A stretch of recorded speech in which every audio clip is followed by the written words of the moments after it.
Okay, so I have my mic turned on here, and I think it should be ready to go. Now I'm going to go ahead and turn on my webcam, or switch off this little placeholder there, and there I am. Hey, you guys. So this is iceturbo here. This is my very first stream, and it's been a long time coming. Oh, hey there, Mountain Man. Hello, hello, hello. Great to see you. Great to see you. Now, yeah, I've wanted to stream for a long time now. Like, at least I had plans to like start at least like 2 or 3 months in advance. Oh, hey there, Timber Roller. Hello, hello. Thank you. Thank you for the good luck. Yeah, yes, I would need some. Yes. But yeah, I'm glad to be here. This is on December 1st of well, the time zone that I'm in, and yeah, and great to be here with all of you this evening. And yeah, thank you, Timber Roller. Yeah, thank you so much. Thank you, thank you, thank you. Definitely, I'm glad to be here. And yeah, so I guess first things first, a lot of, I guess what I would consider the things that is totally ideal. Yes, it is. Thank you, Backlog. Thank you. Yes. First things first is a lot of like the very first stream kind of things that I want to do. So yes, hello E-Money. Thank you. First things first is I want to go ahead and thank the followers that clicked on the follow button on my profile before I even started streaming. You guys are really awesome for that. You guys are really awesome. And in order is Pizza Hipster, Hug DD, C Cross, Emmy, Timberroller, Ebenezer Cook, Aushlin Art, Mountain Man, Evil Dimebag, and Backlog Cabin. Thank you so much for the early follows. Really do appreciate it, and it's very special to me. So, all right, just wanted to go ahead and make sure I got that out of the way, and yeah, just keep going at it. So, yes, thank you, Mountain Man. Yeah, for sure. I'm glad that I'm actually doing this. So, okay, so I guess I can start off with another like initial streaming thing that usually is done, or at first time streamers is I probably like introduce myself here. So. Of course, my name's iceturbo. I've been around Twitch for maybe like a few years as like a serious like Twitch like I guess chat like participator or like whatever for a while, and it's just been recent that I want to get into streaming. So for sure that yeah, and what I love to do is, or what I'm most passionate about is Nintendo games, or the NES games in particular, not necessarily just Nintendo in general. So I would also like PlayStation and some of the later like Xbox stuff. Thank you for the follow, E-Money. Thank you. And I also like some Sega stuff as well, but I'm really nostalgic about the NES time period and all the games that were released here at that time in the U.S. I'm based in the U.S. and I'm in California currently.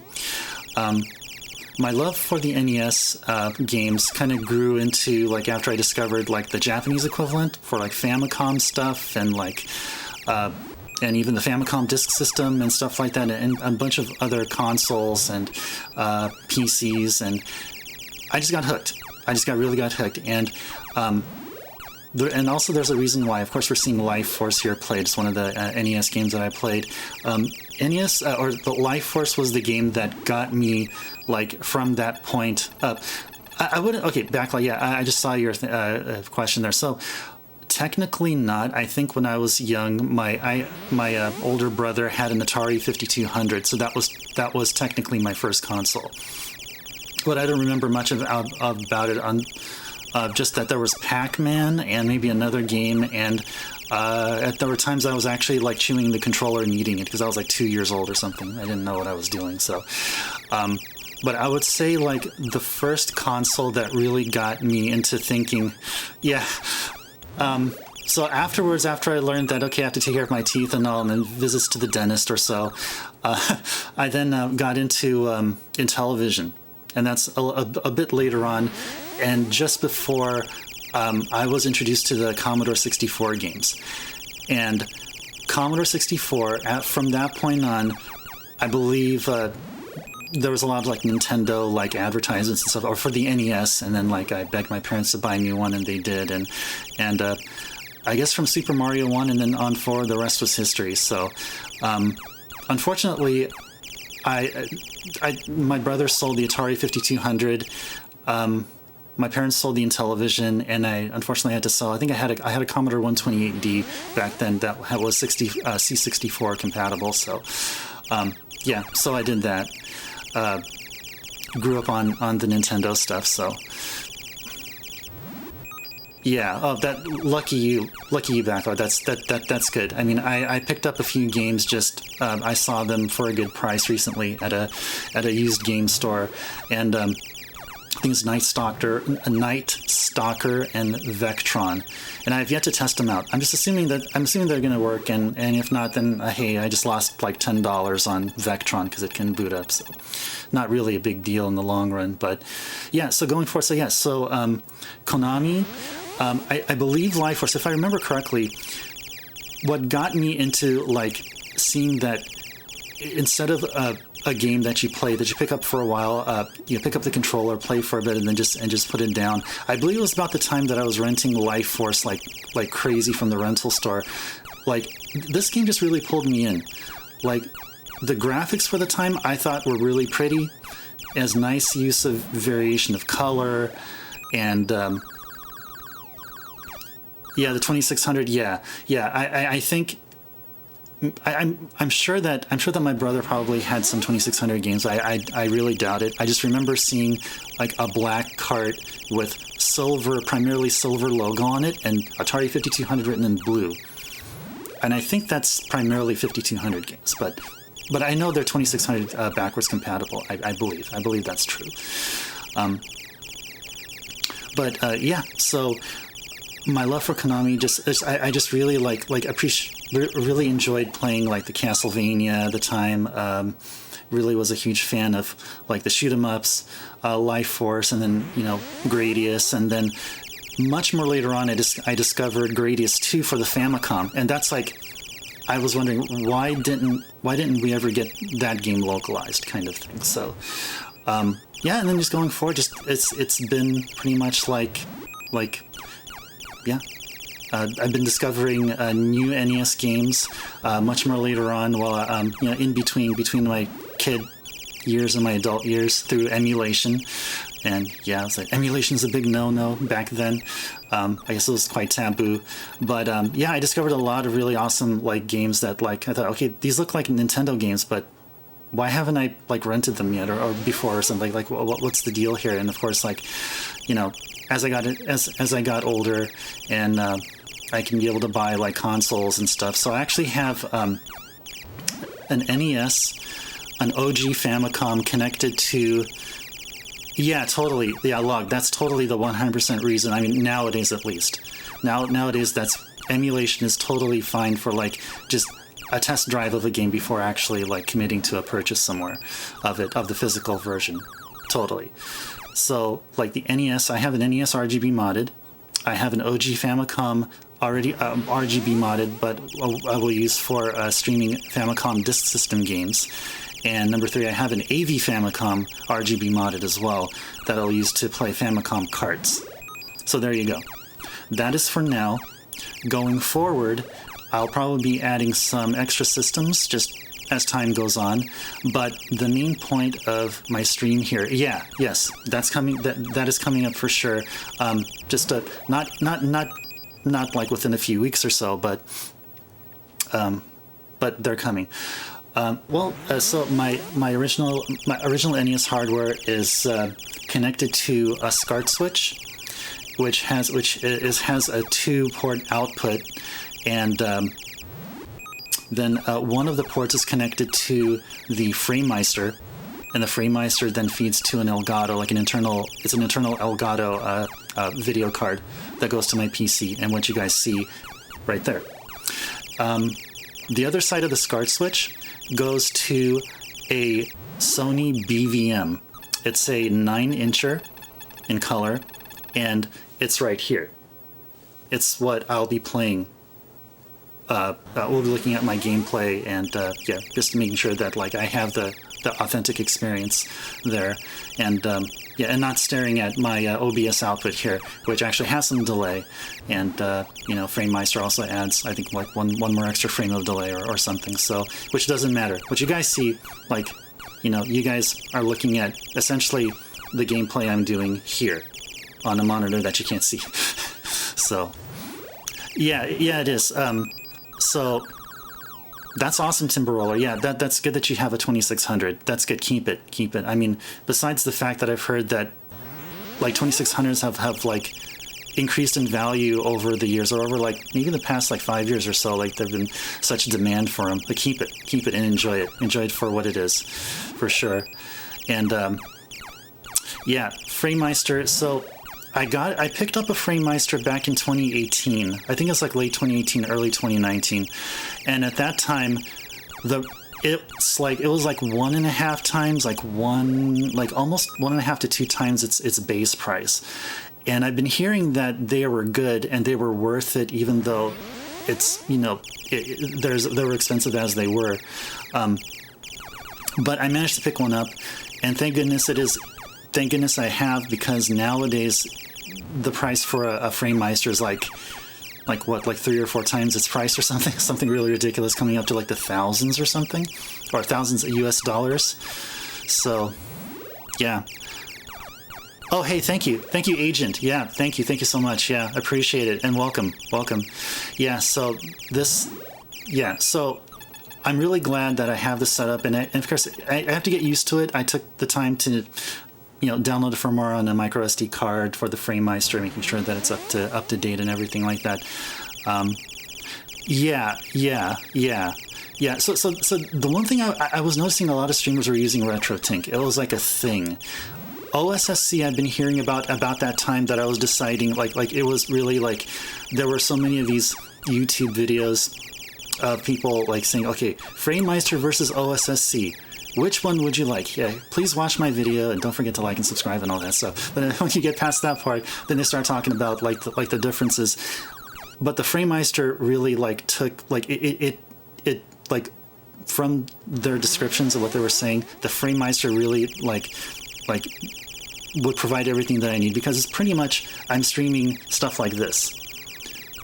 I mean, like, if I would be streaming PS3 or maybe PS4 later on, when PS4 is considered quote-unquote retro or something, then yeah, I might be looking into an alternative to Framemeister, or maybe Framemeister might get a particular firmware update which can accommodate HD consoles.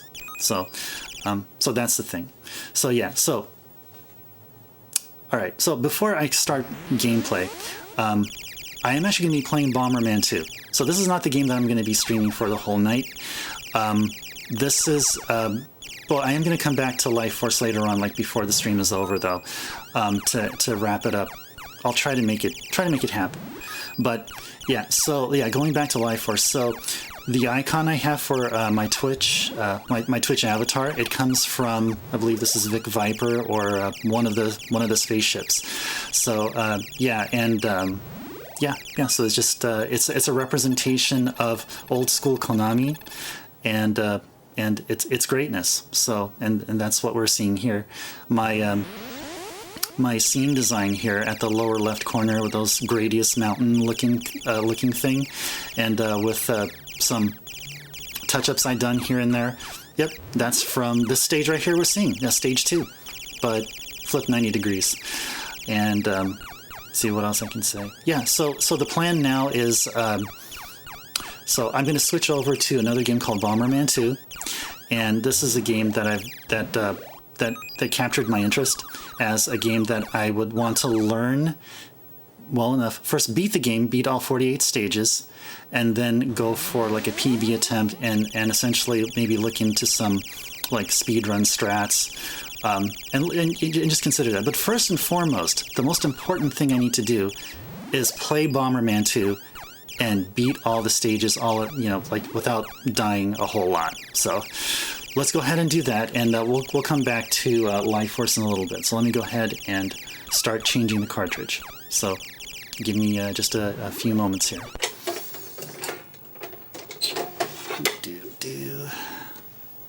Yeah, Konami is awesome. Yeah, it's to me, I'll always think of, when I think of Konami, I would think of, you know, the 80s and pretty much all the 90s and some of early 2000. Konami would be like what I remember most.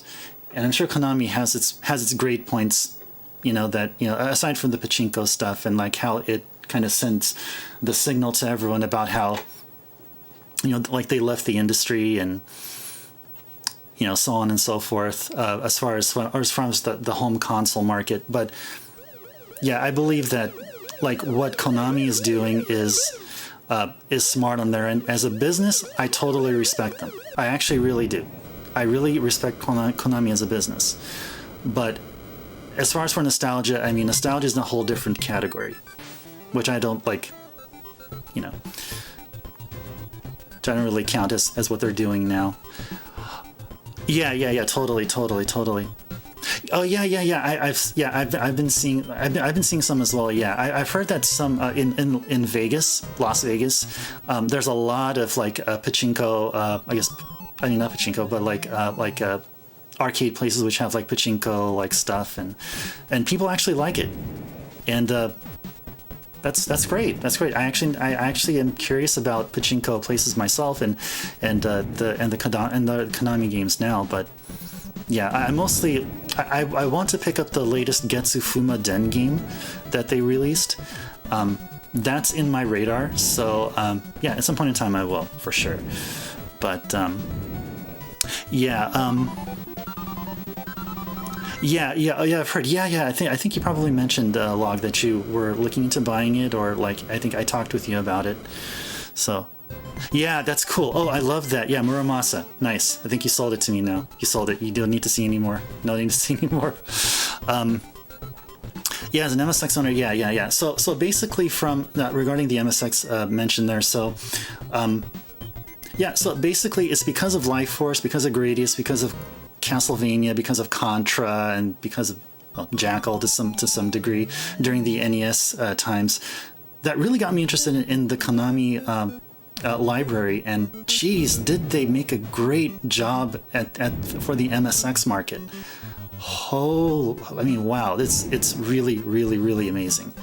So yeah, so that's what got me into MSX. So yeah, so we'll talk about that later though. I have it under my project section of my channel. It will say that I have a mod going on, or a mod in progress, something regarding the audio filter, and once that's taken care of, then I'll be streaming MSX games here as well. So looking forward to doing that.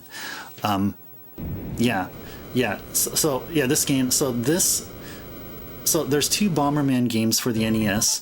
The first one I would say is pretty much it's like a rough kind of Bomberman game, and this game is pretty much Bomber 2 Man. This NES title very closely shares similarities to the Amiga version that I think I recently saw in another stream, called Dynablaster. I think it was in Joey's stream, that girl Joey's stream.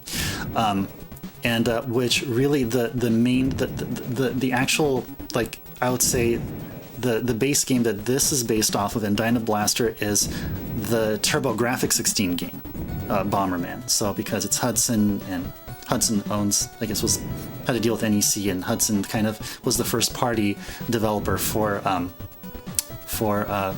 the PC Engine. So yeah, it totally is. Yeah, and actually it is. Yeah, so there's actually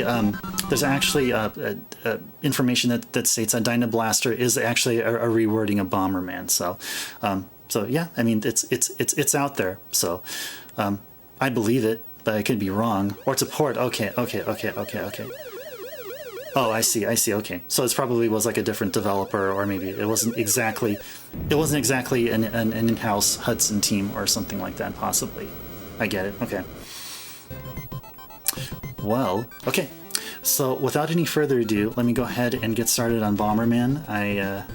Yeah, so enough talk. Let's go ahead and get into Bomberman here. So what I'm going to go ahead and do is, because I'm going to be taking this seriously, to some degree, I'm going to go ahead and start a timer right before I press start here. So what I'm going to be going for here, you guys, is a full game completion. It's going to be on normal mode, and I'm going to be doing. Yeah, Mile and Secret Castle is a good game too. Yes, it's one of the most frustrating games I played as a kid. I would love to revisit Mile and Secret Castle and see if I can go ahead and actually properly legit like beat the game without any issue. I would love to actually go back there. Yes, I would. yeah, it's one of the many games that were ported onto the Game Boy. Yeah, one of the many ones, like some great games like Metroid, Kid Icarus, Mario Brothers or Mario Bros, what have you. Yeah, one of the great games there. Yeah, for sure. Yeah, and Konami actually did. I don't think it was like totally an excellent job all across the board for all of their Game Boy games, but a lot of the later games were actually pretty nice. A lot of the later games were pretty good. Like there were 2 Castlevania games, and I think the second and last one was like a pretty top tier on the Game Boy. I hope to pick one up at some point in time, because it looks really nice. And relatively, it plays pretty good. Okay, so let's go ahead and get started. We're gonna. So there's again. So I'll say so. There's 48 stages. There are 6 areas with 8 stages in them. So total of 48 stages. Let's see how far I can get in today's stream. So without further ado, let's go.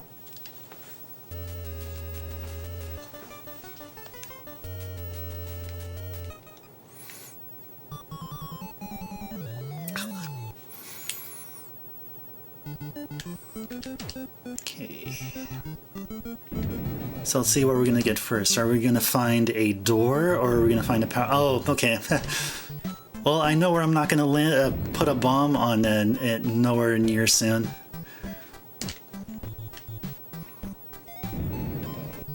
Yeah, this is awesome. Let's see if I can get this guy here. I have a 50-50 chance. Nice, okay. Well, maybe it's a little bit more than 50-50. I think it's like a little bit more than that. Okay. So, might as well let me just... I'm going to try to take these guys out first. See how close I can get here. Okay. No. Okay, no. Okay, gotta be patient here. Gotta be patient. Okay, right here. Would I try it? Yeah. Oh, no. Okay, no. Bad idea. Okay, there we go. Nice. Kind of scared of that guy. Let's see, go up, please. Oh, gosh, no. I wanted you to go up. Why didn't you go up? Let's see if I can time this. Will I hit him? No, it didn't hit him. Okay. I think right here would be good. Nice. Okay, good. He was almost at the edge there. Let's see. Okay. Come on, guy. If he goes back, that should get him. Nice. Yes! Hey there, Ebenezer. Hello. Good to see you. Welcome to my first stream. Great to have you here. Okay. So I don't think I'll have a chance. Oh, no, okay, you turned left. Okay, but if I put it here, okay. Yes! Okay, gotta be careful around here. Oh, okay. Okay. Don't bomb near that door. But watch out for that guy. Come on. Yeah. Alright, go back. Come on. No, okay. Oh, gosh, okay. That's okay.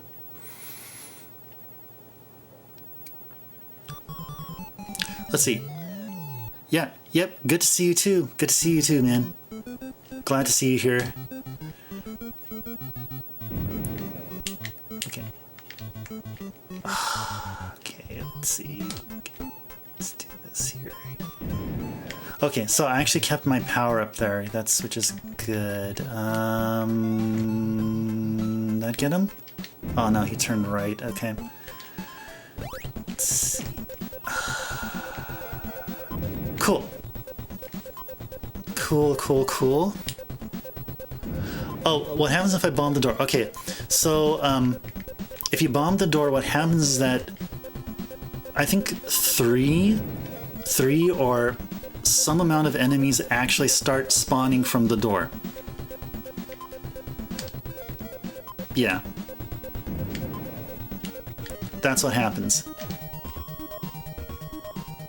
So kind of like, I mean, I don't know like why exactly it was done that way. I'm sure there was a reason, but come on. Come back here. There we go, yes!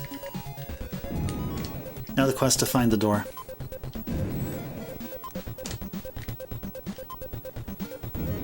Yeah, exactly, yeah. But hold up, guys. Later on, I may actually accidentally do that, and you'll actually see what happens, like literally. So, stay tuned.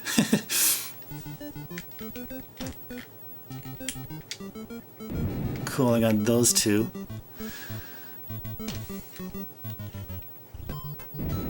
Okay, sounds good.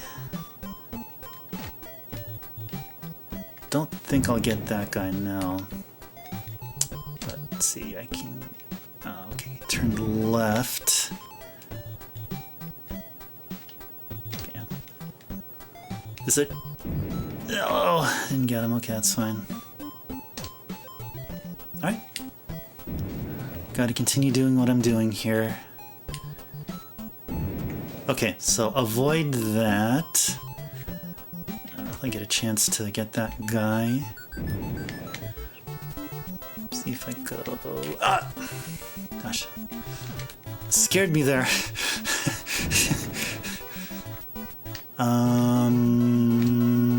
Okay, come on. Oh, dude. Cooperate with me here, please. Please cooperate with me. Thank you, thank you, thank you, thank you. Alright.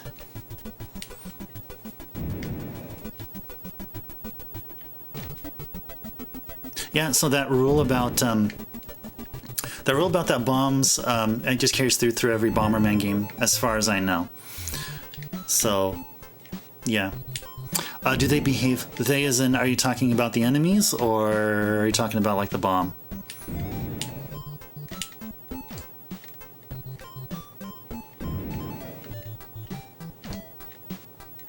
Oh yeah. So yeah, enemies get more aggressive.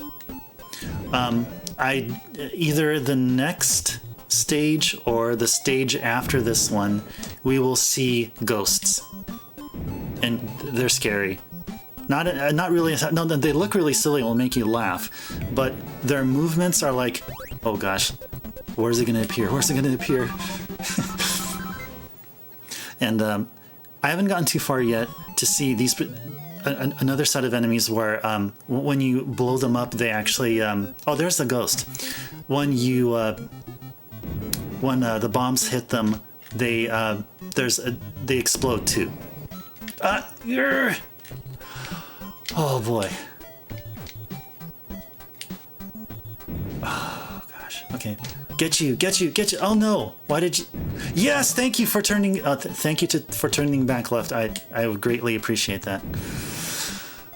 Oh boy.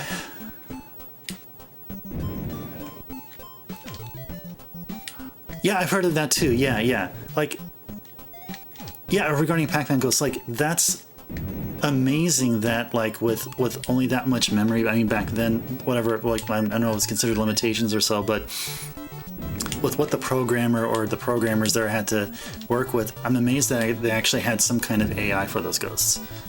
Like that's an amazing feat in itself. Okay, got the remote bomb, man. Yep, exactly. Okay, so the item I got right here is called a remote bomb. So I can place the bomb wherever with pressing the A button, and then I use the B button to detonate them. Majorly useful when I get more bombs allowed to let off in my arsenal. So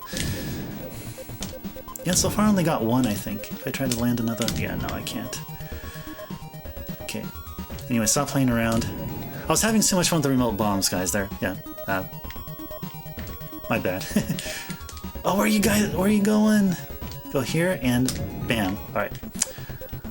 Let's see. So... That's right, I haven't found the door yet. Let's go ahead and get that here. All this here. Here. And here. Oh, there we go. Awesome. Yes.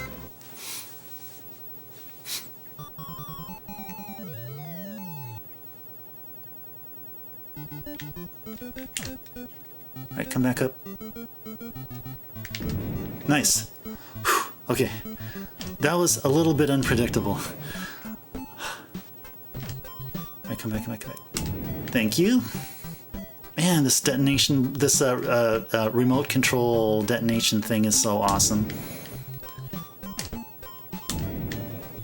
I think the next best weapon would be speed shoes. No, speed shoes would be really ideal if I ever get into speedrunning this game. So.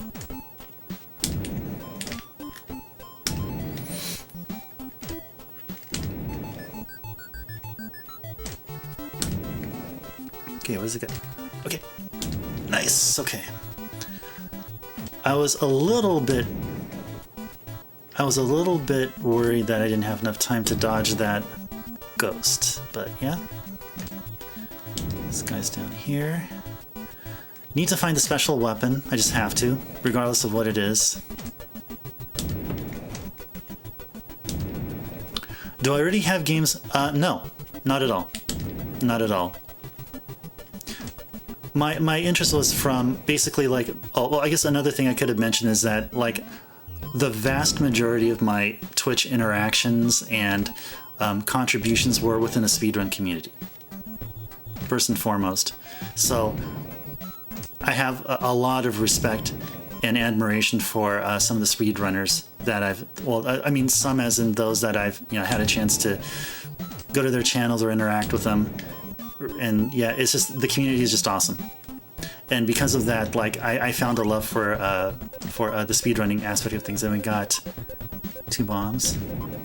Can't do like a chain reaction going on here, which I'll show later. Influence some training. Well, I'm not sure if it's like an influence, so to speak. Like I've never really thought of it. I really thought of it as just, I'm just gonna play games for fun and, just have people like kind of like, I thought I got him. I come back and oh, there are 2 ghosts, or I forgot if I beat him originally. Okay. Yeah. Well, like. Yeah, I would say more or less like it's just really my channel is just another like avenue for it's just another Twitch channel. That's how I see it. It's nothing out of the ordinary of like what once you tune into someone's channel and watch them, like I don't feel like I'm adding like anything speedrunning specific, but it's just stuff that I like and my enjoyment and just the sharing of my enjoyment to all. And speedrunning happens to be one of the things that I'm curious about and, for myself. And if I ever do get to liking a game so that, chain reaction time, bam, okay. So yeah, if I ever do get a chance to, like, once I play this game long enough and want to get into the speedrunning aspect, then for sure you'll see a speedrun kind of thing. And that goes for like any game. So. Yeah, that's going to be the plan, yeah. I mean, for now, the purpose of this timer is really just... It's just to have a timer.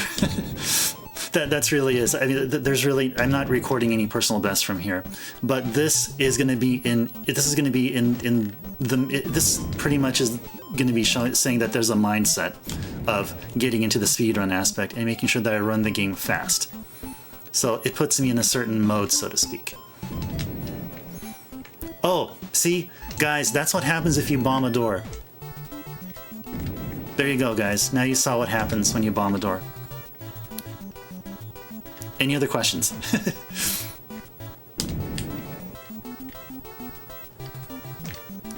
See, you guys didn't have to wait that long. I mean, look at how I answer the call for you guys. There you go. All right, I got a picture of me. Woohoo! Bonus stage time. Let's see.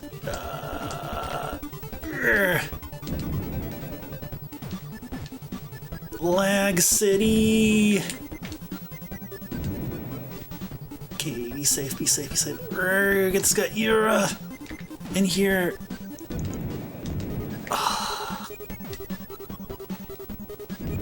Okay, so because there's so much lag here, I'm not really sure how best this would go in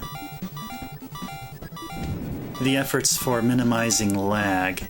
I gotta actually watch some runners videos actually. Now this is making me put that like pretty much high in the priority queue. So, is there a bomb limit? That's a good question. Like, I've as much as I've played. Oh whoa! As much as I've played, I've seen up to like 4 or 5 bombs. So I can't say whether there can be more than 5. I don't know. That's a good question.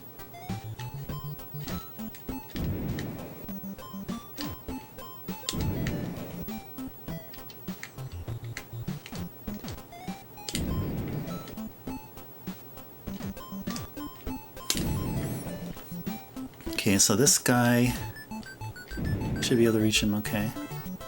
Bam, bam, bam. Bam, bam, and bam. Oh, nice. Yeah, no, I'll do this, and then here.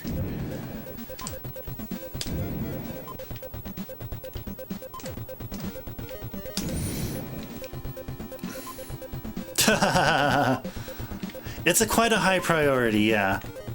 It definitely is, definitely is.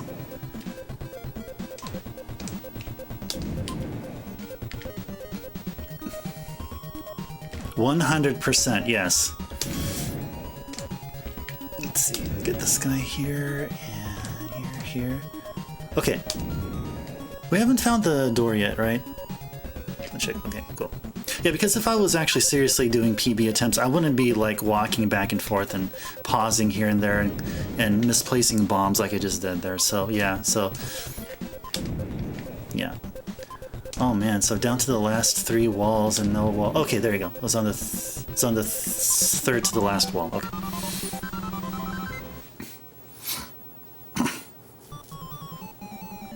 All right, so this should be the last stage of area 1. And see this guy. There we go. Okay. There we go. And there we go. Whew. I'm glad I still haven't lost my detonation bomb. Because like that time I died. That time I died way back, I would have. Like if I had I would have lost my bomb, that detonation bomb thingy. Well, there's another guy here. Thank you so much for spawning right there. I do appreciate it. Okay. Okay, this guy. Okay, so let me be safe and go here and then. Oh, okay. Come back down. Come back down. Nice. Nice. Thank you for your cooperation. Bam, bam. Bam, bam. Okay. Don't bomb there. Bam, bam. Let's see. Bam, bam. Cool. Okay. I think that was a 1-up. Yeah, I think that was a 1-up. So let's watch this cutscene. I think I mashed start through the first one, so let's go ahead and watch this one. Story is unfolding. Story is unfolding.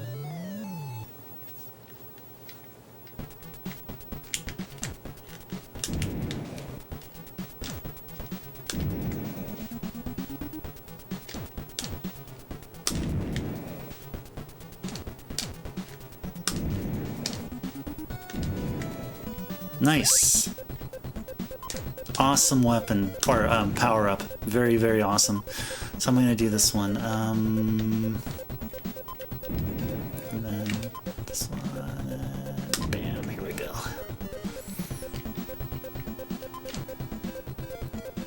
Down. Nice. And this guy is toast. Okay. Let's see, here. Let's see, do this and this goes here, and then let's see, this and this and goes here, and then this and this that goes here. Oh, all right. Wow, wasn't it like 2 stages in a row where like the exit door was like almost like I had to clear out like the whole like the whole field almost, so quite interesting.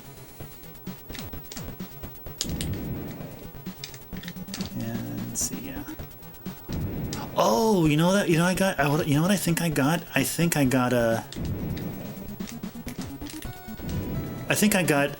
a power-up where I can walk... Oh, no. I thought I could walk through bombs. Okay. Because that power-up I got a while ago was a question mark. And I heard some jingle that I was not familiar, so I thought was that a 1-up or something? So I thought it was a 1-up. And I think it is a 1-up. And for a second I thought it was this power-up where... So I haven't seen it, I don't think I've seen it here in the NES version, but in the Bomberman, in the PC Engine / TurboGrafx, there is a power-up where you can place a bomb and then walk over that bomb like it's a walkable tile. I don't know if the NES version has this.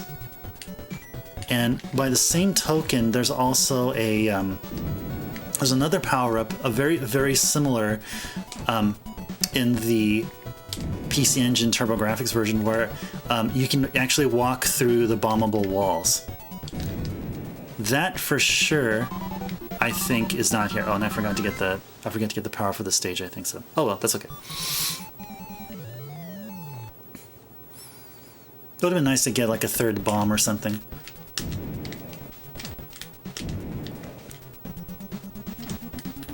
I didn't expect that. Yeah, that was awesome.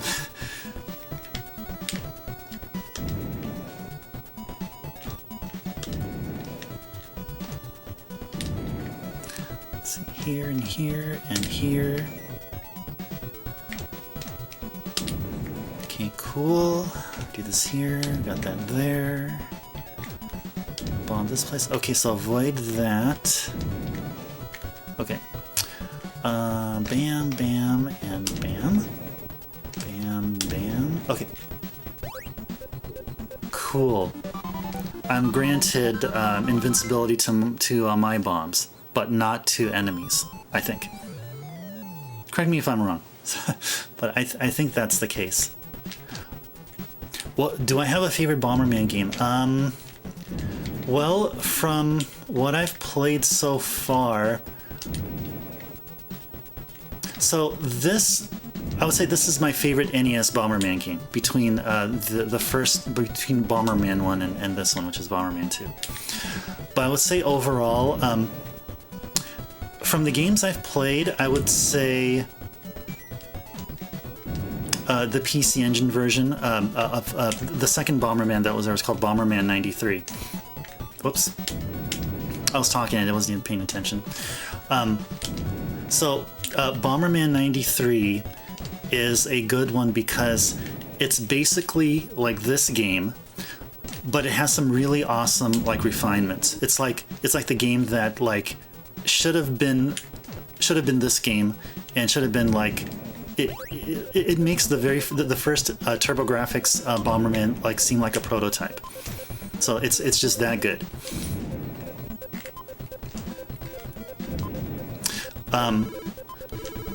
So my answer was as such because I've heard so much good stuff about Saturn Bomberman. Saturn Bomberman is like you can do like what? Like you can do like an 8-player, like connect an 8-player tap to it or something, and like I just heard a lot of great things about Saturn Bomberman for all the time that I've like ever since like I was on the internet. Yeah. It's just it's really crazy. Yeah. I want to try that game sometime. And then you can ask me that question afterwards, after I play Saturn Bomberman, and then maybe I'll answer you a different question. But because Bomberman like evolved to the game that it is now, like I would say for the quote-unquote classic Bomberman take, Bomberman 93 is the best one. And I didn't. Oh, there you go. I found the door. Okay. So there were 3 games for the PC Engine, right? The Bomberman 93, and Bomberman 94. So you'd expect that 94 would be like up there, but 94 took it more into a more like casual, like I guess a much more easier experience for like players of like all skill levels can be able to like soak in and like pick up, which I mean I wouldn't say it's necessarily a bad thing. From my experience with playing the Bomberman games that I have, I actually do like I like the challenge aspect of like for every stage you have one. And there's going to be one power up, and only one power up in each stage to pick up, and only like one set of enemies, and the rules are pretty simple. And there's a really nice challenge about it. In Bomberman 94, it takes the rules about like bombing doors and stuff and finding one power up. That's been modified to like. You can find like a whole bunch of power-ups in one setting. All you that I think like, yeah. There's like for every like, every like 3 walls you bomb, there's guaranteed to be some kind of power-up. And the goal in Bomberman 94 isn't to find a door through bombing. It's that there really is a door in plain view. You have to pick up like certain other like items in order to like I think there's like 3 keys or something like that. You have to like find 3 pieces of a thing that ultimately opens the door to the next level, and say like, hey, like once you get in there, get your keys and say, okay, oh hey, area's cleared. All right, let's go to the next one, and just the same thing.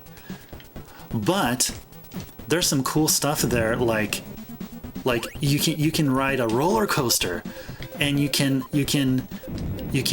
hop on a kangaroo named Lou, and when you ride on the kangaroo, it's like you get like the ability to kick bombs and like jump over obstacles and stuff. Which, yeah, don't get me wrong, that's actually pretty nice. It's a nice change of pace. But like, if you're asking about like Bomberman proper, like what is the true like soul of a Bomberman game? It's pretty much what you're seeing here. Like this is basically like the what do I call it? Like the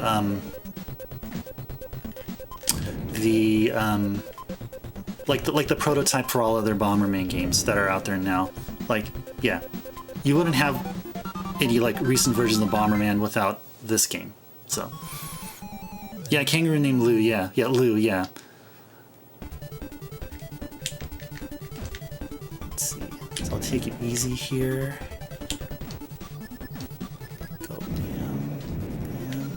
I don't know what I did, why I did that. Okay. Cool.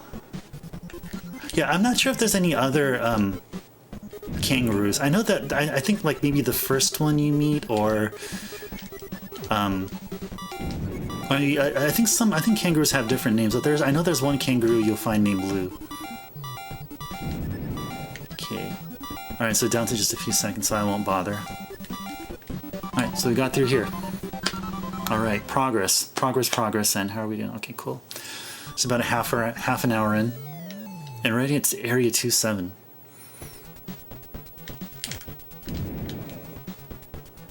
Let's see, oh no, ah!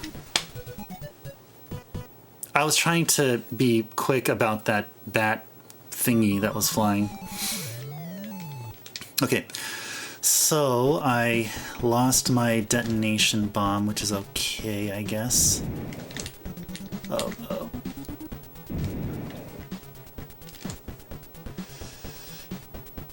Nice. Okay.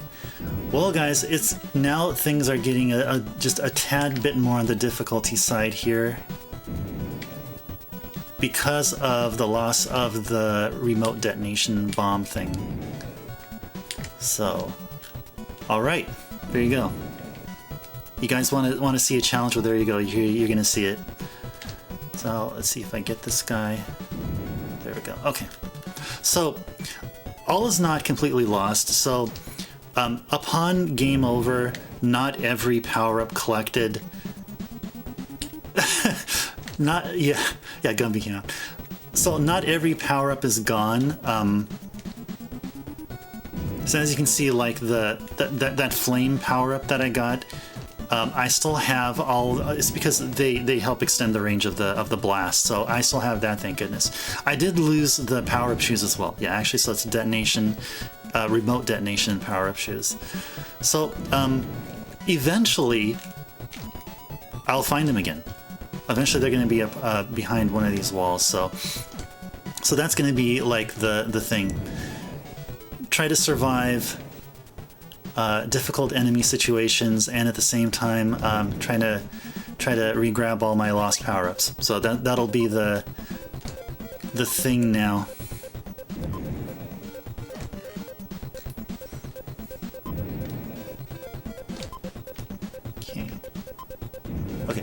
I don't know why I bombed all the walls. So I guess I was just kind of thinking about, oh gosh, I lost my remote thing. Oh no. So. Okay.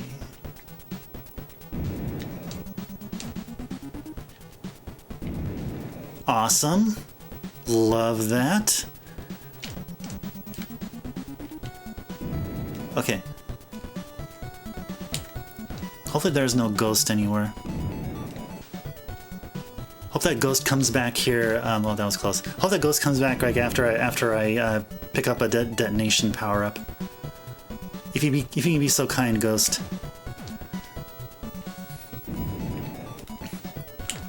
Okay. Nice. The situation got a bit dangerous there, so I'm glad that these floating thingies, whatever, cooperated.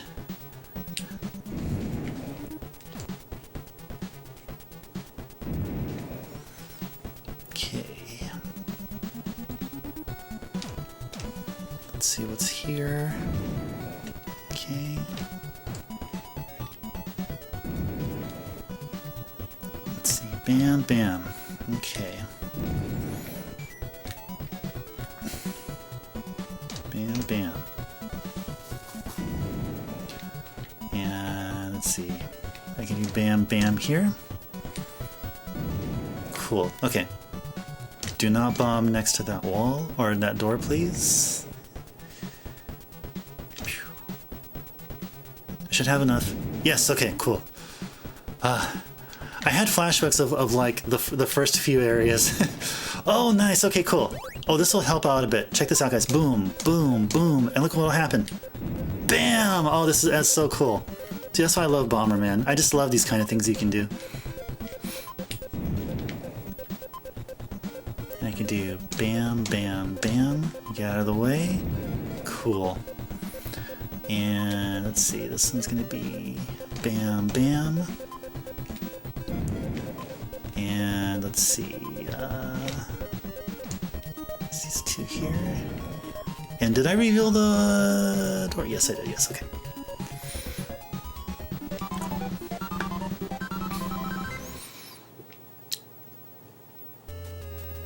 Cool. Also, there's a volcano. I wonder what the theme of the next area will be. Maybe have something to do with volcanoes or Earth? Okay. Okay, yeah, it's Earth-like, yeah. Okay. Hey, come back, come back, come back, come back, come back. Nice, okay. I was wondering a bit if I had enough blast range to get him there. Okay. Okay, so we found the door, and... Alright. See, so how I'm going to handle this guy. So let's go ahead and blast here and here. And I'm going to go ahead and approach him from the corner, the bottom right. And then... Okay. Ah. Nice, okay, good. Great that the bomb didn't go off any sooner or later than that. Okay, so I still have to find the... So I have to find the item here. Where can it be?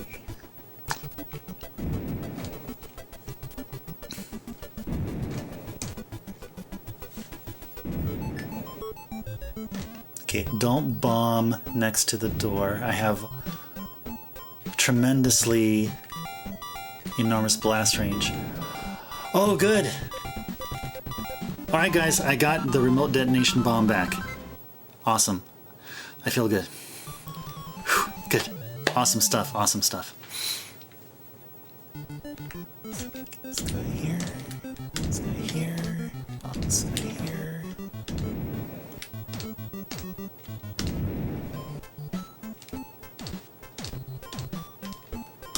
Bam. And I think... Okay, so it's not that far. Okay, I can be up to here. Okay, cool. All right.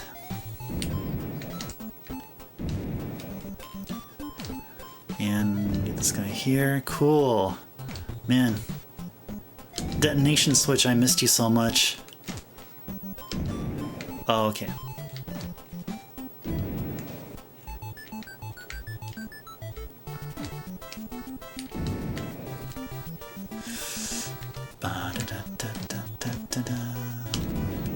Okay. Alright, so... Yeah, I haven't found... Yeah, I don't think I found the door yet. I definitely... Based on the music, I have not found the power-up item here yet, so... Good stuff. Let's see, bam, bam. Okay. So got this power-up. Gives you bomb invincibility or something. I don't want to try it though, because I don't want to be wrong. I'm actually not exactly sure what this power-up does. But my first impression is that it's an invincibility. It's like an invincibility star from Mario. I mean, that's what my gut tells me, but it isn't exactly that. I think.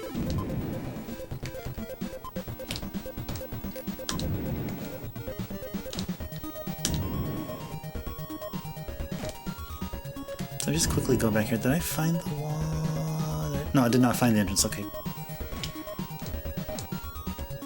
Bam, bam. Bam. Cool. All right. We're making progress. Good stuff.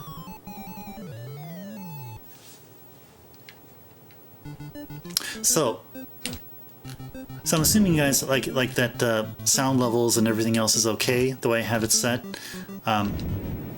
Since I did like plenty of testing beforehand before actually doing the stream, and just listening through my test videos through my headphones and my PC speakers, that everything is okay. So if anything, let me know, but I'm assuming that sound is fine. The game audio should be at a good volume level, and yeah, I think my setup is good. But yeah, guys, let me know if there's anything that you find that needs to be addressed.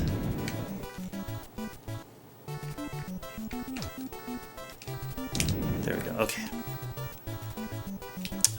See, how can I do this one? Let's see. Okay, I guess I'll be a little bit aggressive.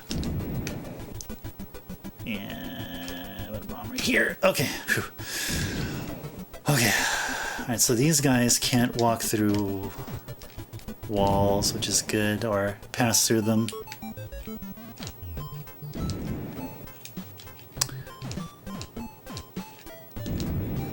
Cool. Okay, so let's see. I'll do this, and then okay, get this here, and then for this guy, it'll be a bit more easier. Ah, darn it. It's okay. It's all right. It's okay. The main thing here is to complete Bomberman 2 on stream. That's like the major, like, landmark achievement of this stream would be to try to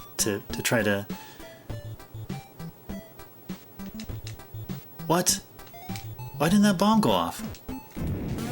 What? Wait. That was weird. You guys saw that? Like, I put a bomb out and it didn't... Yeah, like... Okay. I swear I lost the detonation remote, like 100%. But anyway, okay. Well, I'm gonna continue forward. Cool. At least I got like my blast expansion power-ups though.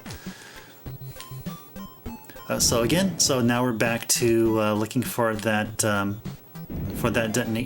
detonation switch. So that guy gonna... Oh, thank you! Wow, that was... Thank you so much for being generous there, kind blue-colored blob?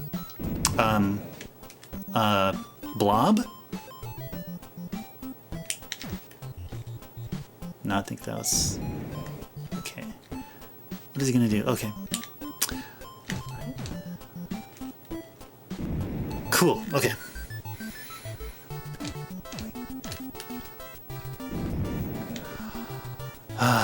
Okay,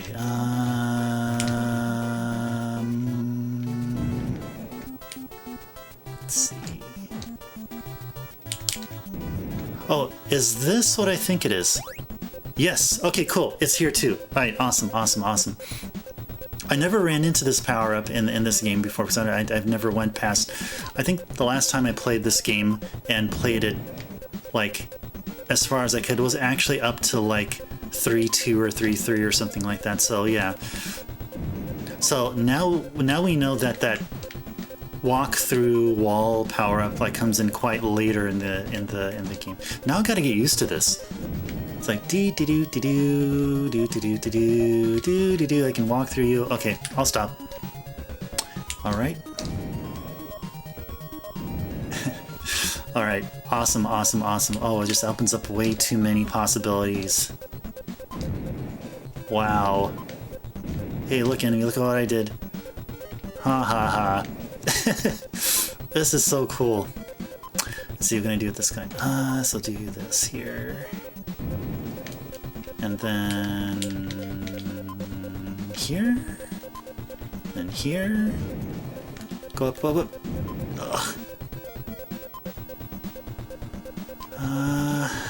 Let's see, boom. Okay, this should be good. Yes, okay, cool. Did I find the door yet? I don't know if I did.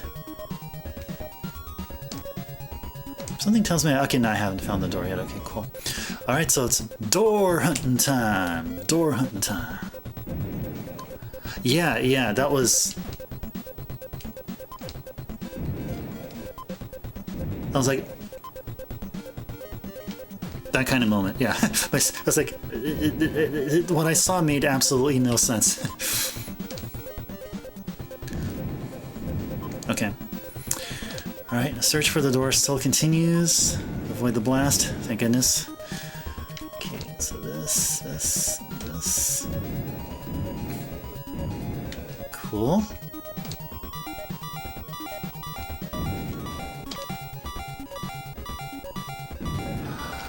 Oh no, you run out of time without finding the door. Oh, yeah! Look at that, I was so close, so close!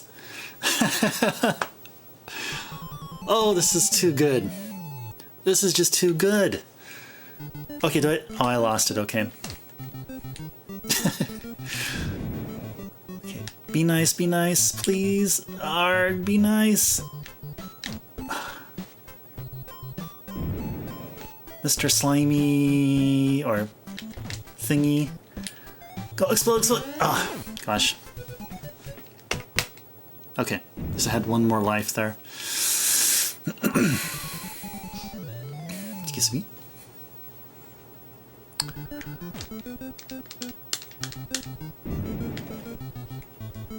Okay,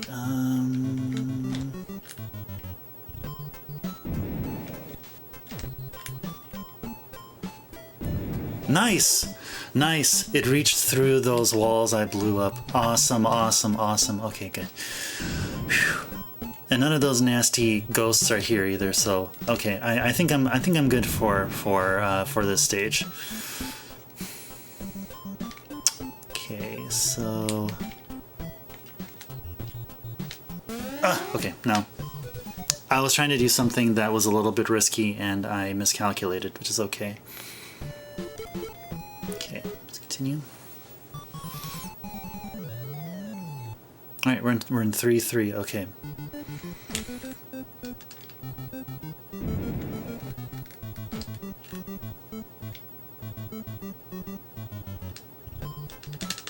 Wait, what's going on here?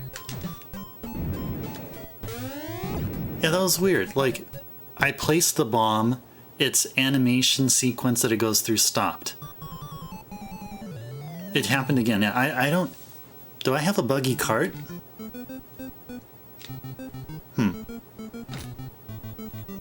To see, I put the bomb there and it was... Wait. So, if I put the bomb within line of sight, it's good.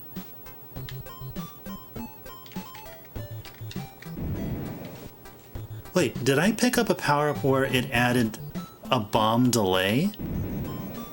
Wait, no. Wait, that's kind of weird. Like, I don't know.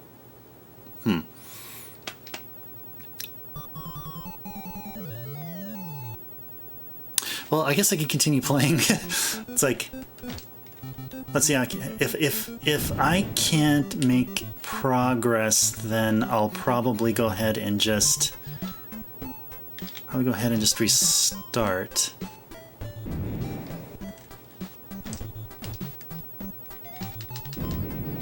Okay. So I'll tell you this, guys. If that bomb issue happens again, I'll go ahead and restart the game. And yeah, just restart the timer and stuff, so.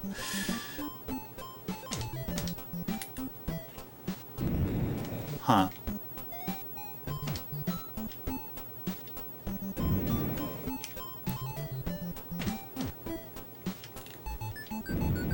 Okay. Okay, so there's one more guy here to take care of.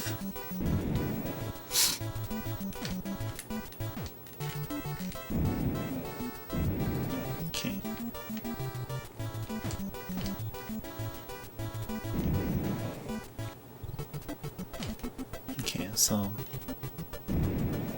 Ah, that guy dodged it somehow. Like, finally. It had to happen. Let's see. Let's do...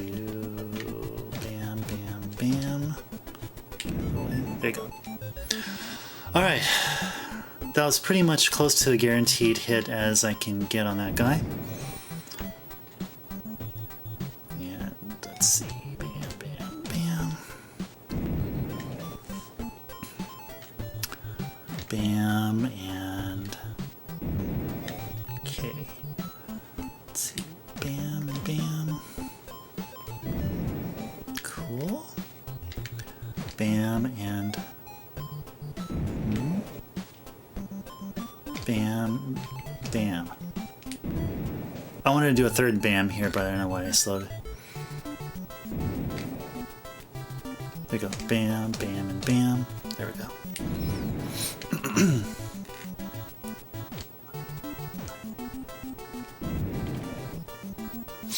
Okay. Let's see. Bam, bam.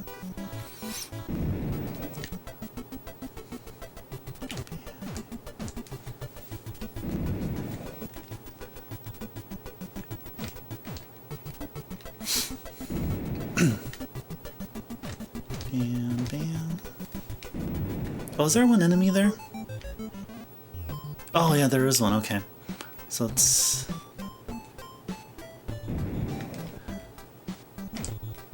Alright. Yeah, I don't think I have enough range for this guy. Yeah, no. Alright, cool. There you go. Have that. Yes! Okay, cool. I got this really cool wall walking thingy. So yeah, I hope this does... Oh, okay, cool. Perfect. Wow, cool stuff. Cool stuff, cool stuff.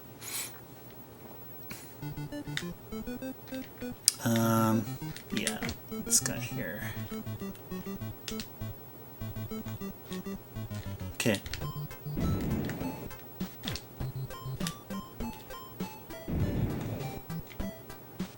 Okay. So how worried am I going to be about these guys? Oh, okay. Maybe come back up, please. There we go. Yes! Nice, okay. That wasn't too bad. Nice. Nice. Okay, so this guy is going to... Yeah, this guy likes to chase me, but you can't. Haha. Nice, okay. And let's see. So I don't want to do anything risky here. But I'll place a bomb here and take care of this guy. And then do similarly here. Okay. Let's see. So, yeah. Oh, cool. Okay. So that after blast thing that lingered, that was good enough to get him. Cool. Bam, bam. And let's see. Do this and this.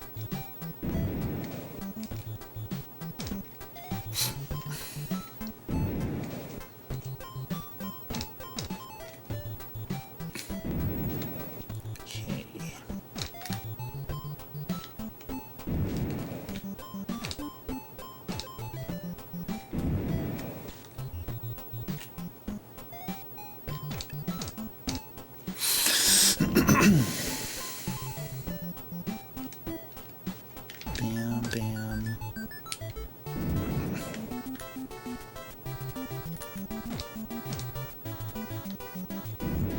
Okay. Let's take a look here, here, and here. Nice. Here.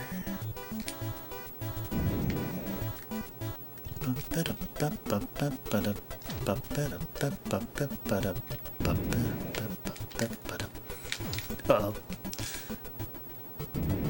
Okay, it's alright. This guy doesn't go to the right.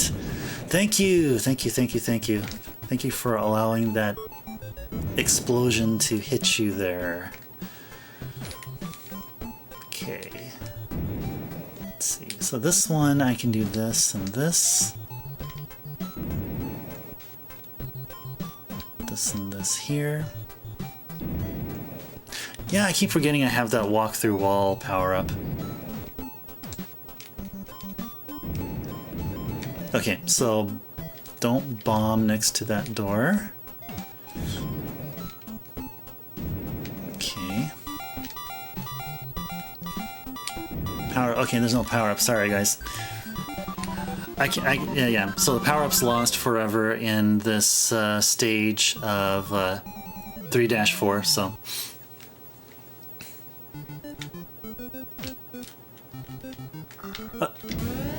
Darn. Yeah, I was kind of caught between there and a rock and a place, so... okay, well... So it's already almost an hour in, so I will go ahead and let me go take a sip of water here, please. Allow me to do that for you guys before I continue on. We see Bomberman there dancing in the menu screen.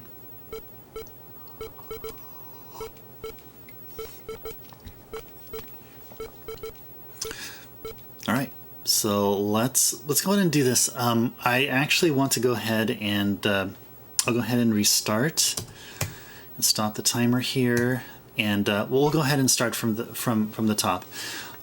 So I made really good progress. I made it up to, I think it was 3-4, I believe, and yeah. So the challenge here is just to make sure that number one, power-ups are kept, and yeah, and just another thing to keep in mind as well is just to make sure that there isn't any unnecessary movements which are going on. So yeah, so the first part is like the highest priority here, and of what I mentioned about, you know, making sure I keep all my power-ups, and the secondary part, of course, is to just make sure that I do everything quickly, and then maybe tertiary and further would be to try to minimize lag, especially at those bonus stages. I mean, some of them are mighty. The lag can be really mighty. So, actually, you know what? I'll go ahead and actually step out and stretch for a little bit. I'll go ahead and yeah, I'll go ahead and unmute my mic and put up a placeholder image here, and yeah, I'll take about a 5-minute break roughly, and then I'll come back, and then we'll go ahead and continue. We'll start from the top at area 1-1 and just do some Bomberman afterwards. So I ask you guys for your patience, and I'll be back in roughly 5 minutes. See you in a little bit.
Okay guys, I am now back, so let me go ahead and switch over to here. Here we go. So, and I took off a sweater. It was a bit cold, but because I'm playing the game here, I was getting a little bit warm. So here I am, and so the same guy that I am, that I was, same iceturbo that I was wearing the gray sweater.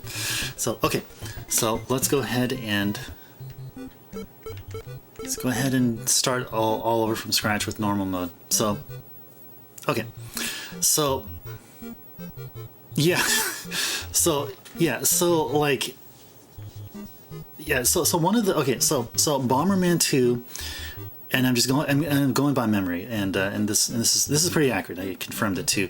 Bomberman II, and I think Gauntlet 2 and a few other games were like. There were a handful of games that were made for peripherals that allowed for like four-player connectivity, which was the NES 4-score and the NES Satellite.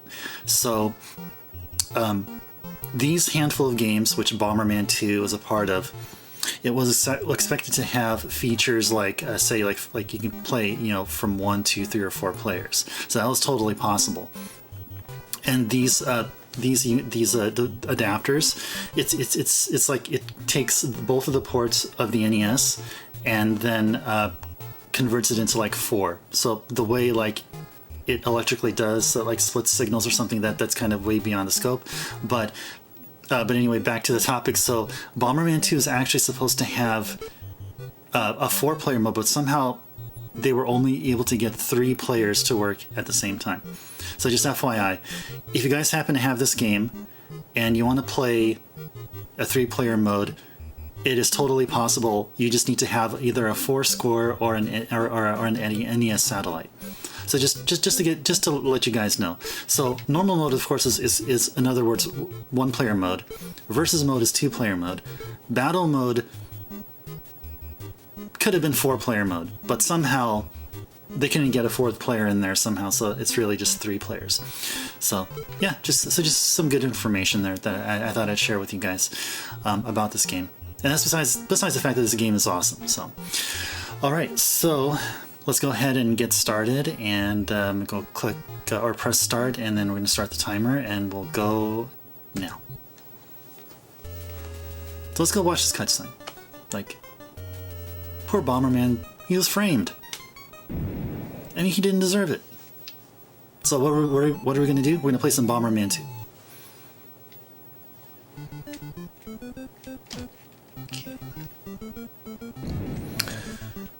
Alright. Back to square one. Our bomb blast radius is quite limiting compared to how it was like during the past, 45 minutes or so? Okay, cool.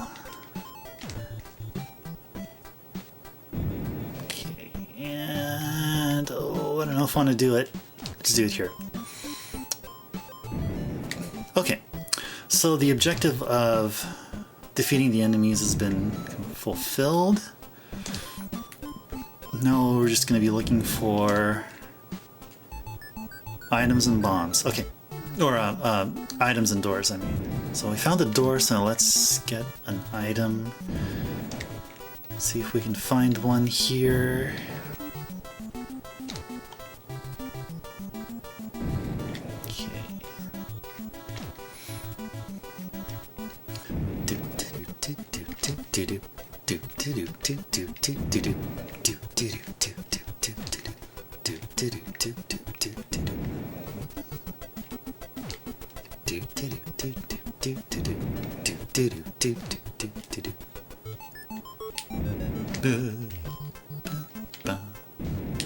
Awesome. That is a good power up. And I gotta keep in mind, so every stage's power up, it should be pretty much consistent at every gaming session. I believe that's the case. I believe every time I start on area 1-1, oh gosh, yeah, dude, you're okay. Oh no, what are you doing? I like you going left and right all of a sudden. Oh, come on.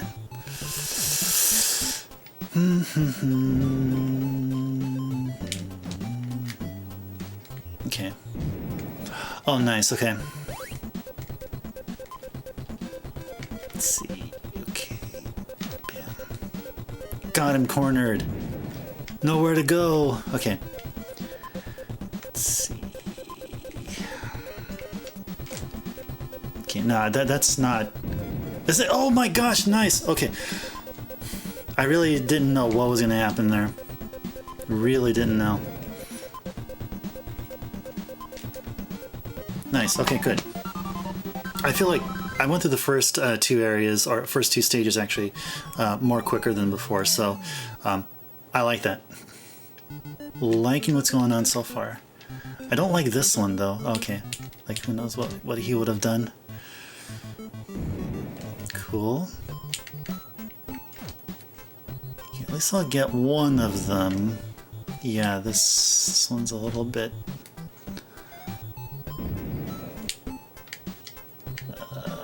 okay, so what am I doing here? Am I going to do this here? Okay, yeah, of course.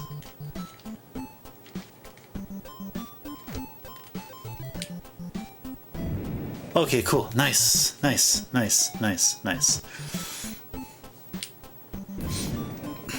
Da, da, da, da, da.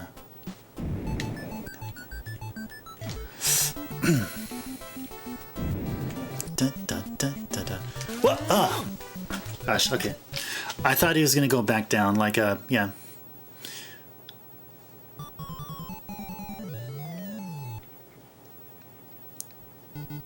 Okay.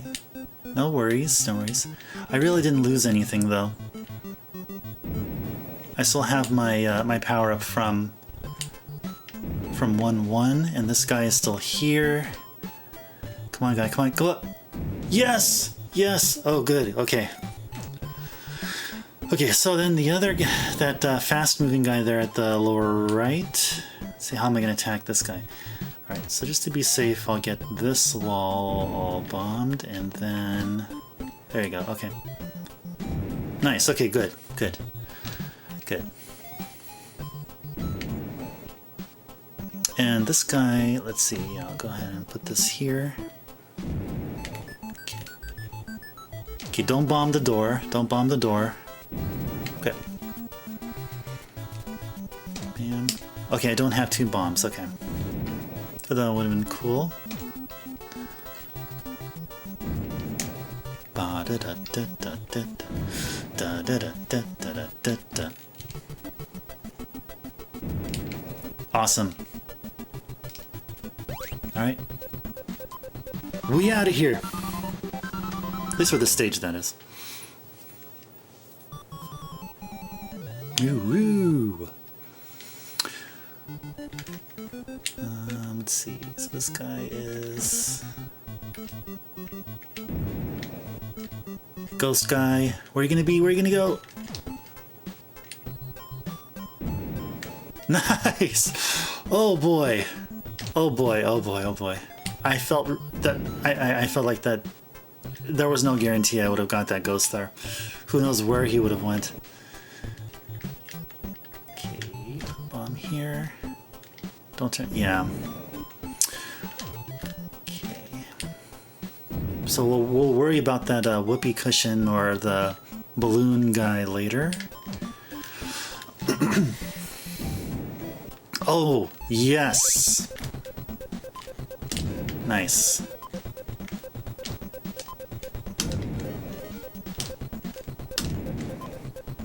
Okay, this here. This here. Oh no. That's what happens if I get if you give someone a lot of power, sometimes that happens.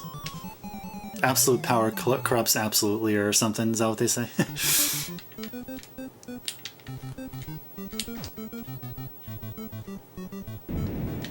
Okay, so there is no guarantee that that remote detonation item will be in the stage again.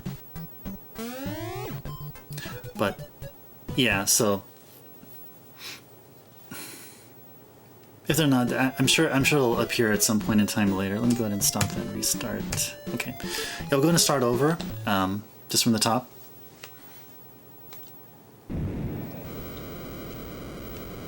Mash my way through the title screen. Okay, so I think I'm not going to go ahead and look through try to access the web and find out like where the actual start the time that you start the timer in a Bomberman 2 speedrun. But for this stream, I'll just go ahead and start at this screen, at this menu screen.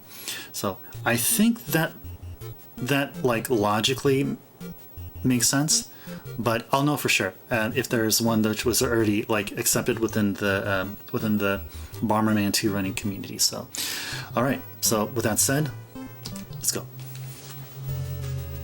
Smash through here this time.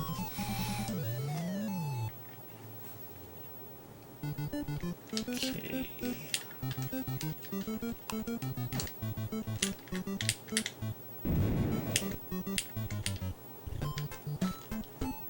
I can get this guy. Or the guy to the left. Either or would have been really awesome to get. Okay.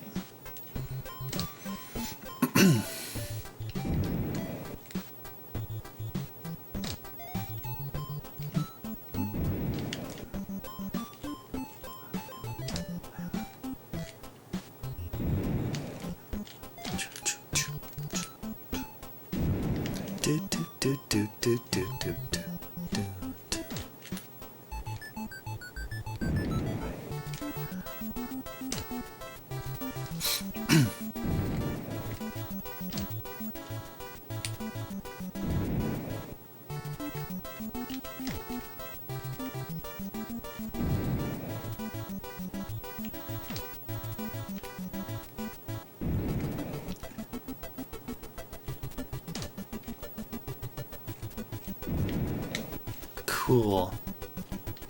Awesome, awesome, awesome. Let's see. Oh yeah, right here. Okay, good.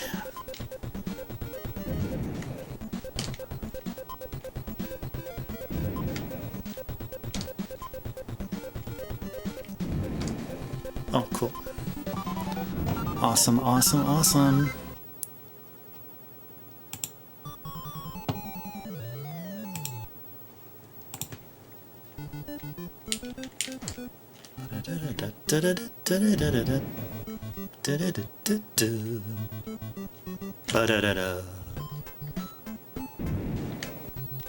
Okay, so this guy's gonna go back. Yes, thank you for going to the right. You did the right thing by going to the right. Okay. Oh yeah, he's way too far out of there, but I think this one... Okay, at least I got one of them here, and this guy could just trap here. Should have enough to get him. Yep. Cool stuff. Okay. Okay, so... No door, no item yet.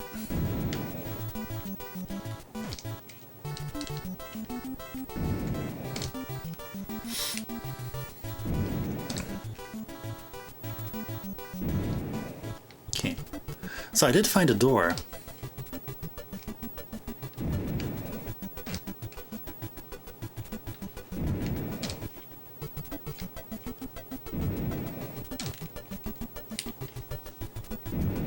Cool.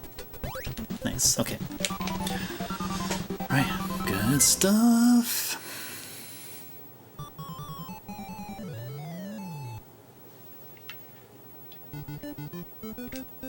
Okay, so what do we got here? Okay.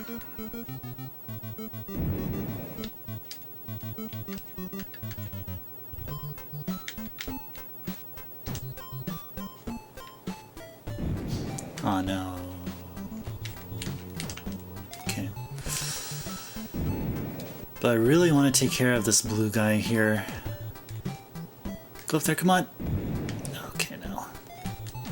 At least I'll get one of them? Oh, cool, cool, cool. Awesome, awesome, awesome. And... nice. Alright. Alright, so enemies are gone, and we're gonna go ahead and look for the item of the stage. We are looking for the item of the stage.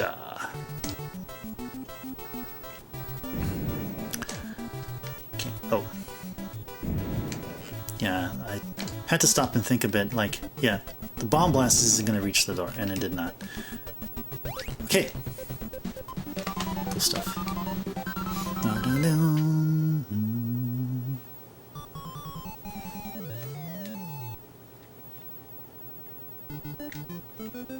Oh, that's cool. But there's a ghost here, which is not really cool. Hey.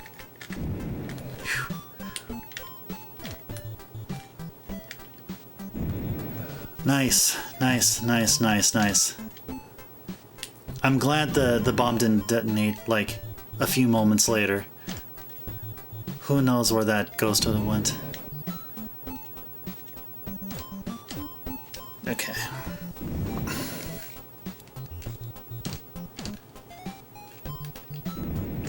Cool.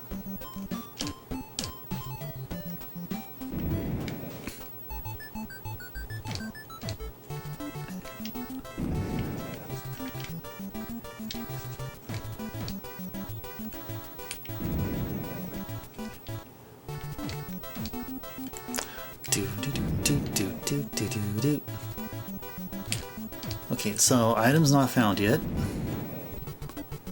So I'll have a good amount of time to find that item.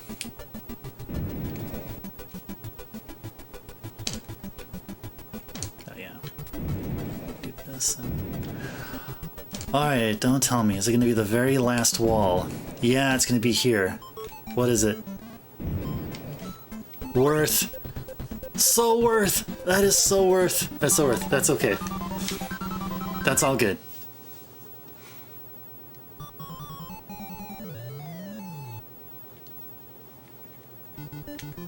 Okay, so this guy and... Cool. Alright. Wonderful. Good, good, good. Like the way that Paul planned out. Oh, I got a second guy here. Okay, and... Cool, yes, yes, yes, yes. Got him right before he was beginning to phase out. Okay, I don't think these guys will touch. Okay, no, okay.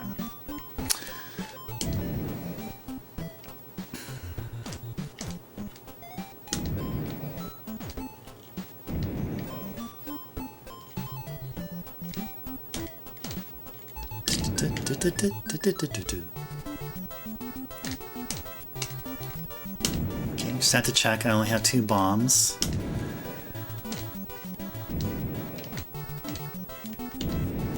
Let's see. This way. Nice. Now I have 3 bombs.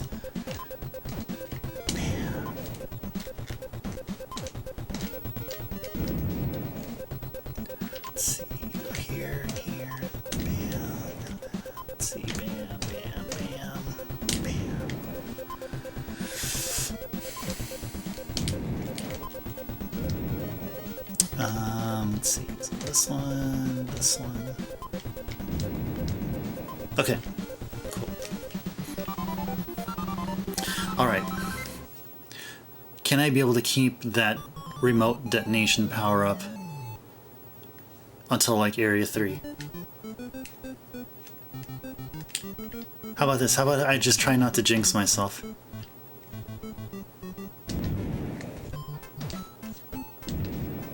Oh, nice! I love how it took down that guy in the corner.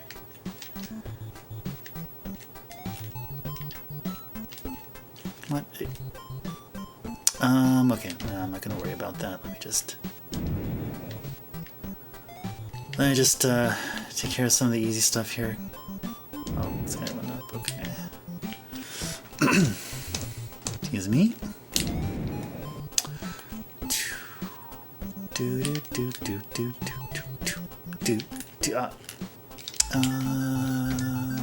Let's see. There you go. Okay, cool.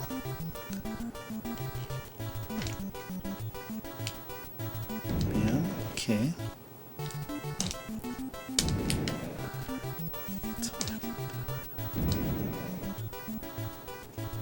Boom, boom, boom, and bam.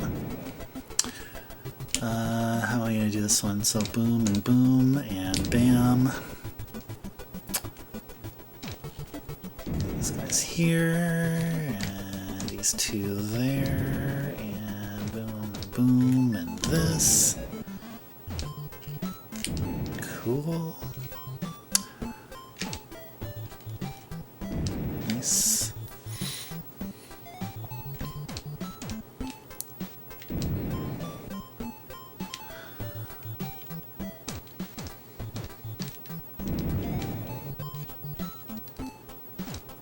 Da, da, da, da, da, da, da, da, da.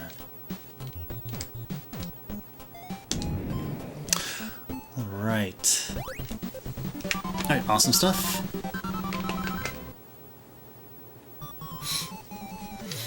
Alright, lag stage.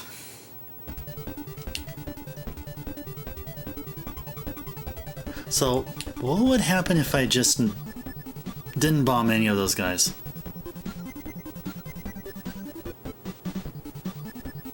Looks like, I mean, there's always going to be lag, apparently, in these bonus stages.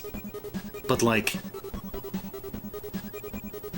really, this is the best case of reducing lag, is just to do nothing.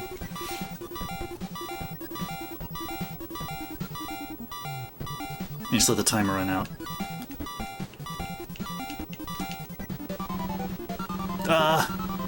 I'm invincible.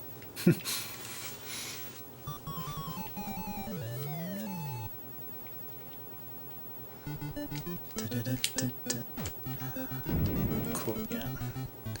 Had to remind myself that I have a remote detonation bomb thing. Let's see, okay, so this is here. Wait. So how many bombs do I have? I have 3? Oh yeah, I have 3. Oh gosh, I keep forgetting. Okay.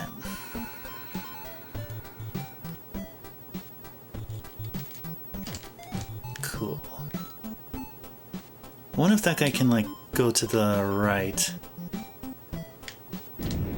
Oh, okay. Nice. Nice. Glad I was able to take care of those guys at such a safe distance and a safe bomb strategy.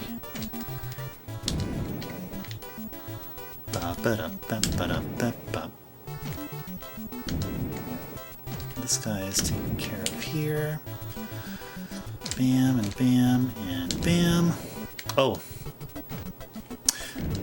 Yeah, the door was at a place where it would have been the optimum, like, three wall, get 3 walls destroyed at once. So this one. Cool. Though, still, take care of those 2 guys. Is that it? Okay, good. I thought there would have been like 1 or 2 enemies there dangling around there off screen, but glad I got all of them. Glad I was able to exit quickly as I did. Cool. This guy's here and... Nice! Nice, nice, nice. That was cool. That's cool how I got those 2 enemies like that. Especially that ghost. I mean, like, man. Nice. Okay, good, good, good. I think these are probably all the enemies here. Let's see, here and there. Okay, bam and bam. And then bam. Ah! Bam bam. That bam was not a good bam. I'll admit. Okay.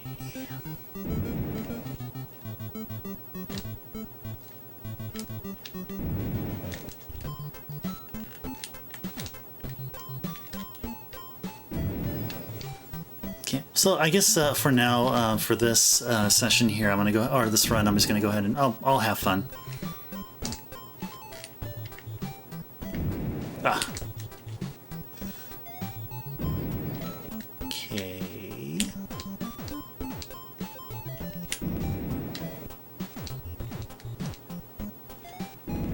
Nice. Okay. Bam and bam. Nice. Okay. Good. Good. Good. Good. Good. Yeah, as far as this run being like some kind of a competent, like, PB-like run, it's nowhere near that at all. So, I mean, even remotely close. So, if there was a death, it would have been like an automatic reset. So.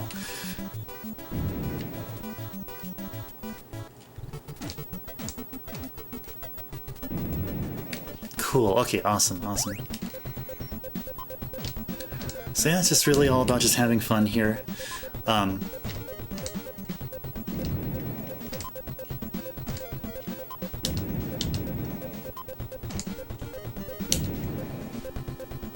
And eventually I'll start like doing like serious attempts. Again, like I mentioned, there's a lot of research I still need to do on my part, and you know, and then before that, it's just more about just getting exposure to Bomberman II while on stream, which is also like another key thing for today.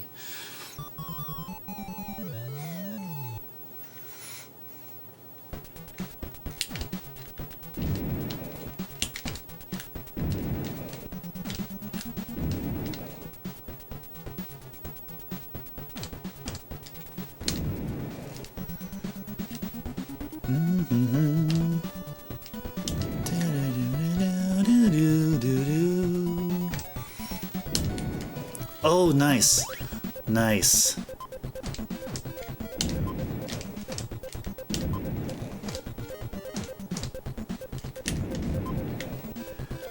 And this guy is toast. Okay.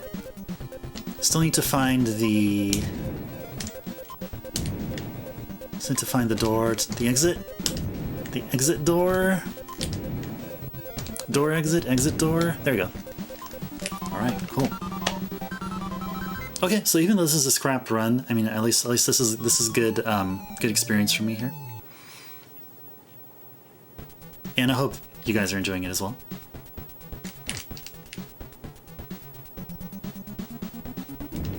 Oh gosh. Nice. Okay, let's see. How would this one be?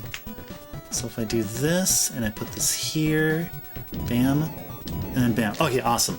So I did a little bit of a controlled explosions there. those are always cool. Nice, I got a 4th bomb now. Let's see, 1, 2, 3, 4. Bam. Oh, that's laggy.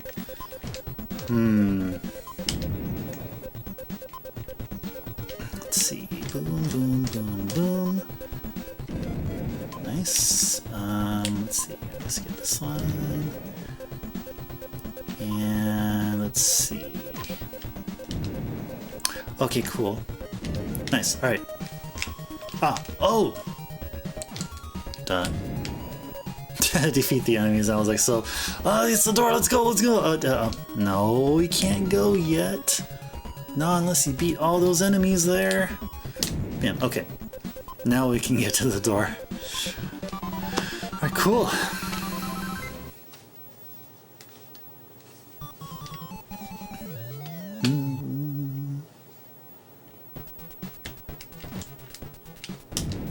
Oh, would have been so good if, like... Okay, nice. And... Bam! And... Bam. Nice. Those are some nice bams.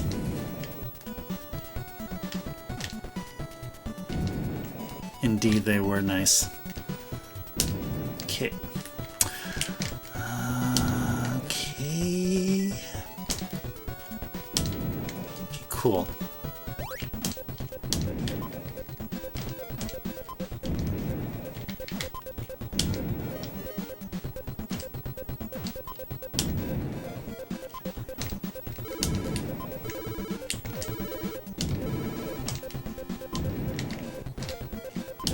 Okay, door. Is it in door number 1? Oh, it's in door number 2. Okay. Nice. Good stuff.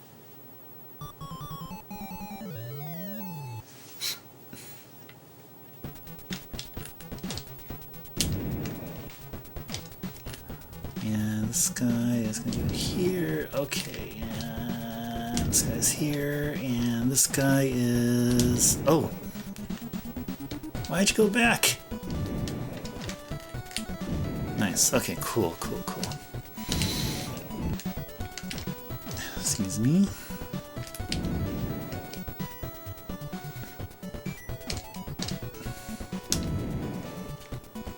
Boom, boom, boom, boom, boom, boom, boom.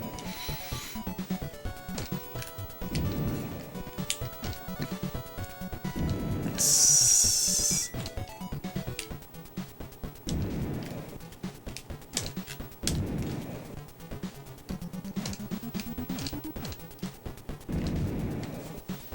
Okay, oh, okay, I can't reach that guy because I'm all barricaded there. Yeah, that guy I'm kind of...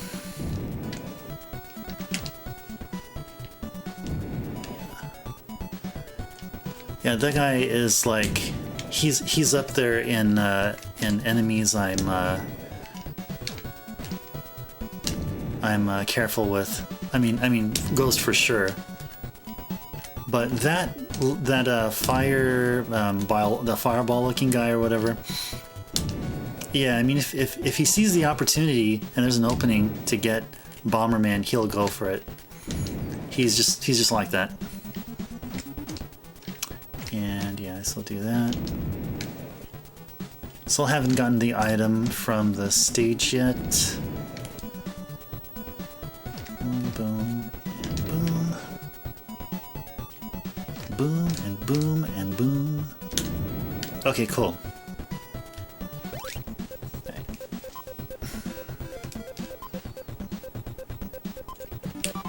Good stuff.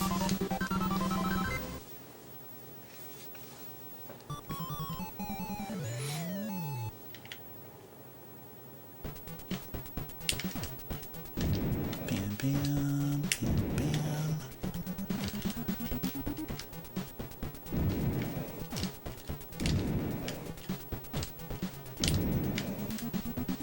Okay, this guy should be a cinch there. Nice. Alright, and this guy, and... Well, I guess I should correct myself. So there's two fireball-like enemies. There's one, it's this round-looking enemy. Why do I call these enemies by their shapes? Like, oh, he's a round-looking one. This one's a fire-looking one.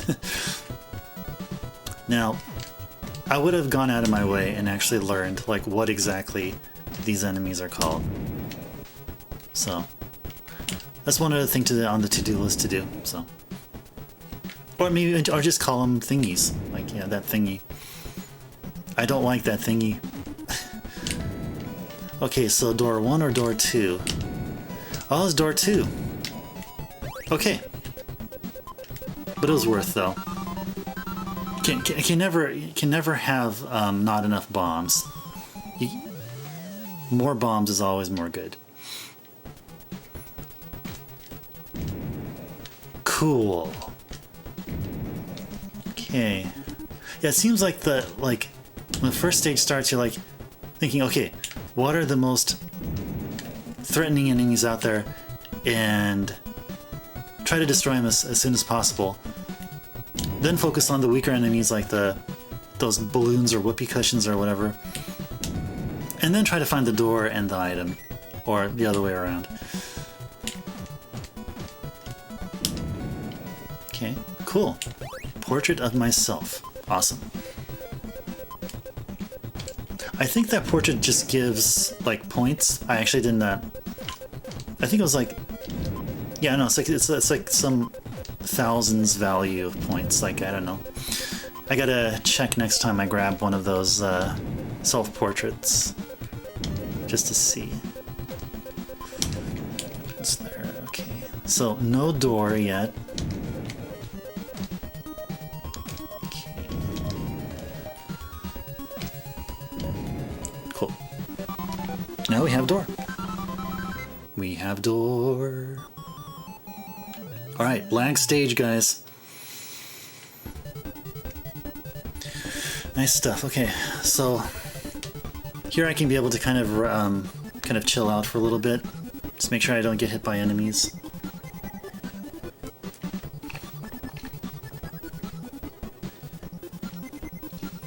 Interesting. No spawns here. Okay. Cool.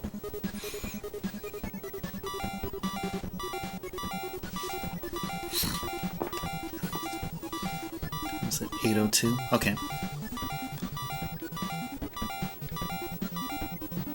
Alright, so just let you know, you guys. So the stream is going to be a full 4 hours. So we're 2 out of those 4 hours. So just to let you know, you guys. And so with that, my plan is to, as I mentioned at the beginning of the stream, is to end the stream with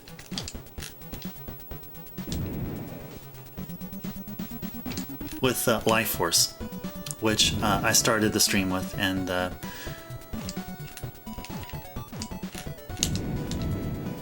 discussed about like my well, the first stream stuff that I talked about. So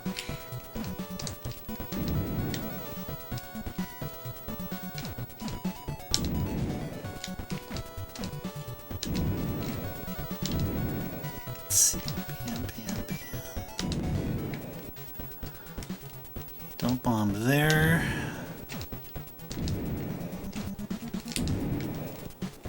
Bam, bam.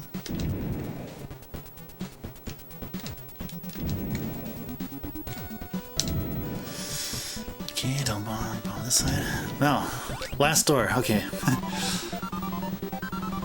I'm gonna be so I'll be doing Life Force. Yeah, I think. What I want to do is I want to have it a thing where I end Life Force before stream ending.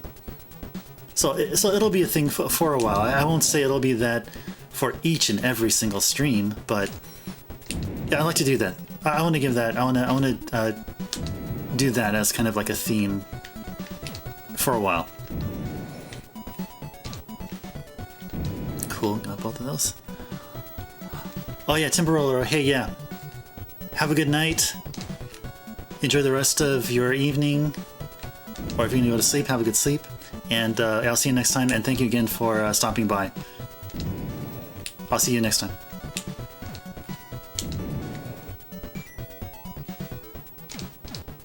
Let's see,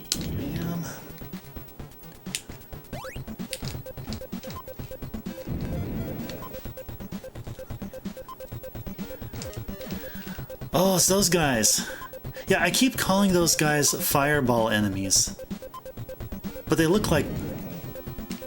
What are they, like gophers or something? Or, I don't know what those dots in the middle of their faces are. But yeah, they're just as... I have to be just as cautious around them as I do with ghosts, so... Yeah, totally it is neat. Yeah. Totally, yeah.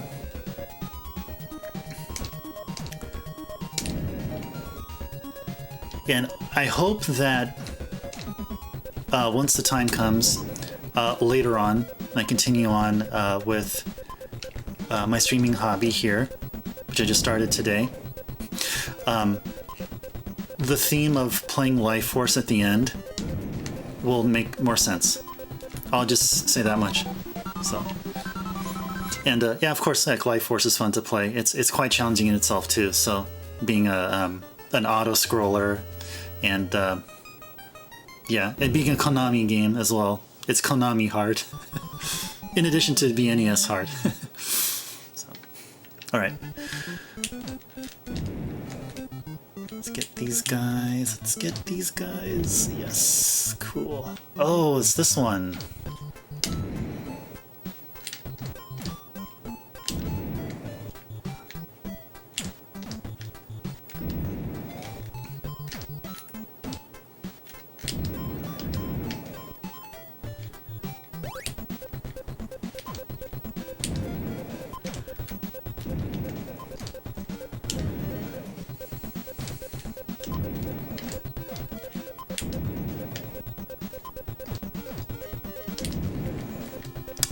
This guy. What am I gonna do with this guy? This one. Oh, okay. Nice. Cool.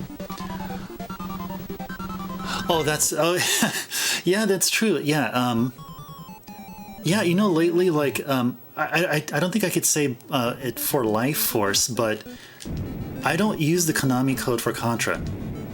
Like, I mean, I played the game so much casually that, like... Gotta be careful here. Nice. Yeah, I played Contra, like, so much that, like, I got to the point where I didn't need the 30 lives code for Contra. For Contra, only for that game. I can't say the same for the majority of the other Konami games. Like, for Life Force, I probably would. Because if you enter the Konami code... Yeah, in Life Force, if you put in the Konami code at the title screen, it's effectively the same thing as in Contra. So you get 30 ships. So I may do that. But I guess maybe my, macho self will kick in and is like, well, of course not. No, I don't need 30 lives. No, I could, you know, hey, I can handle it. But really, I think I should.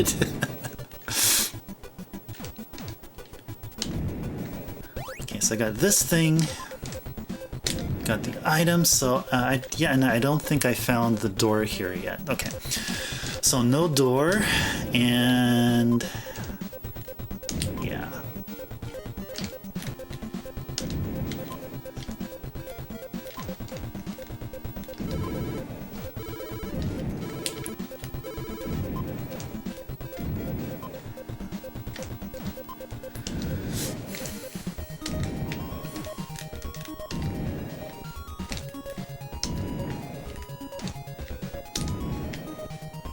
Yeah, so going back, like Contra compared to Life Force, so yeah,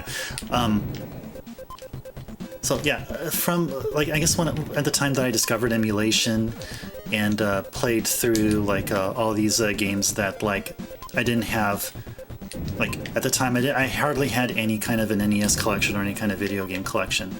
So when I was playing when I was playing all those games through FCEU Ultra, which is my preferred emulator, Contra was the most well played game, and then like eventually that got me, as you touched on before, Log, how like emulations like window shopping, like the perfect kind of window shopping for games. I then eventually got a physical copy of Contra, and like totally enjoyed it on an actual NES console. I think I actually had to buy a new NES console as well. I think that was another one of those that were like it felt good to. I mean, it made sense to you know, sell old consoles kind of thing and trade them in for new ones and stuff like that. But yeah, Life Force wasn't one of those kind of games, unfortunately. But what happened? It happened again. I placed a bomb and didn't explode. Is it? Oh, wait. Is it because that gel like defuses the bomb or something? That's exactly what it is. Oh, dang. That's exactly what it is. Oh, I think I found out that wasn't a glitch. That was actually completely intentional. That blob-like thing. Now, guys, I hope you guys saw that. So the bomb was like dancing like that, and then as soon as the blob like walks through, it's like, no, man, I'm gonna go ahead and put you out. No, that's interesting. Okay, cool. Walk through wall thingy, yay! Let's see, bam, bam, bam, bam. Nice. Oh, yeah, can't go there yet. This guy is gone, and oh, let me see. So I'll do this here, and then bam. Okay, we out of here. We out of here. Yeah, totally. It's like that wasn't really obvious because I guess I was just caught up in, you know, like being like my first stream and all, and just not. Yeah, see, look at that. Ah, but look at that. Bam, bam. But at least now we know we're making a lot of firsts here, folks. I mean, I guess really just for myself, figuring out that like bombs can be diffused. I mean, enemies have that power.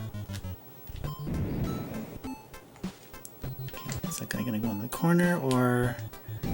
Yes, good. Oh, phew. Nice. Okay, this blob enemy. Let's see. Nice. Okay, cool. Oh boy. This is all of a sudden getting more exciting now, folks. I know it sounds like, what you talking about? Like how in the heck is this I can't describe it. It's just too funny. This is too good.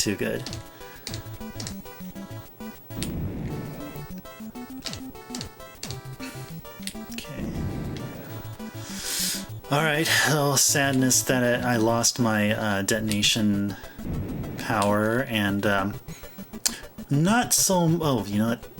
Yeah, let's see, I guess I'll go ahead and take care of this guy this way. And let's see,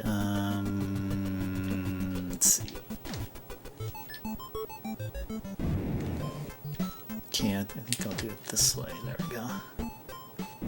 And then approach from here. Okay, there we go. Okay, and then... Yeah. There you go. Da da da da da da da da da da. I think my singing's off key. Sorry, guys. I'll try my best. So if my brain's all thinking about like where to place bombs and try to sing good notes at the same time, like I think my brain goes more priority over gameplay. So y'all have an insight of how my brain works.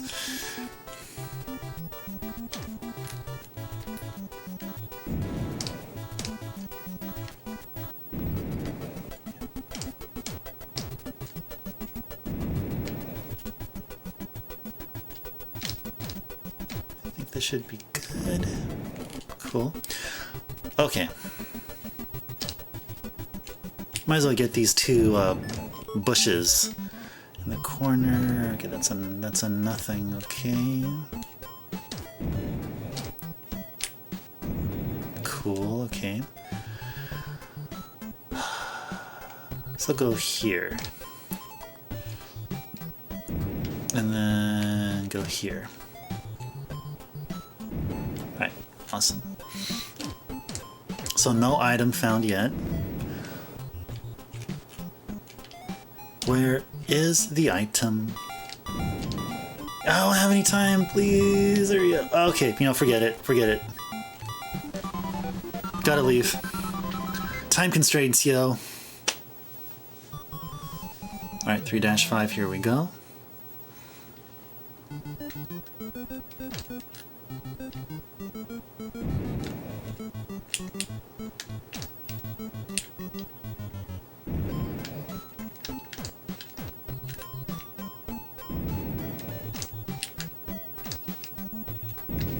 Nice. Oh yeah, I didn't know what was gonna happen there. Nice. Okay, cool. See, you saw that there. So that blob guy defused one of the two bombs that were in chain, but did not defuse all of them. So that's cool. That's see that's why I like Bomberman. It's just this kind of gameplay. Like, it's just so deep in like strategy. It's just really fun. Just really fun. And alright, well, this guy wants to cooperate with me. I'd appreciate that. Oh, didn't have enough range. But I think I got him here, as long as he doesn't... As long as he isn't, like, walking back and forth there left and right, which he did not. Let's see. I have a chance to get him. No, apparently not. Yeah, I have a chance here. Uh-oh. Alright, last chance, guys. Yes, hurry up, hurry up! Yes! 0 seconds remaining, guys. 0 seconds remaining. And we got in. That is cool.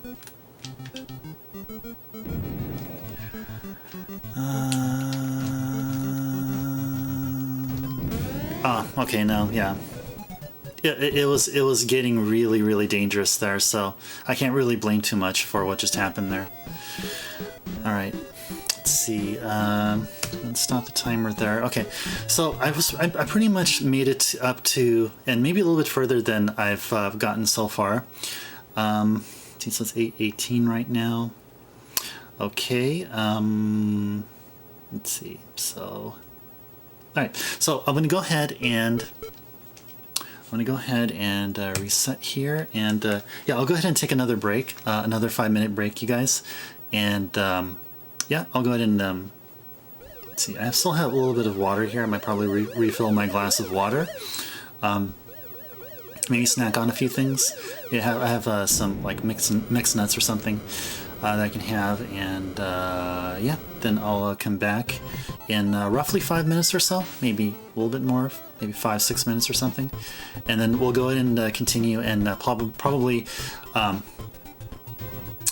we'll have one more Bomberman 2 session, and then I'm going to go ahead and switch over and dedicate the rest of the stream to Life Force. So that's what you guys have to look forward to.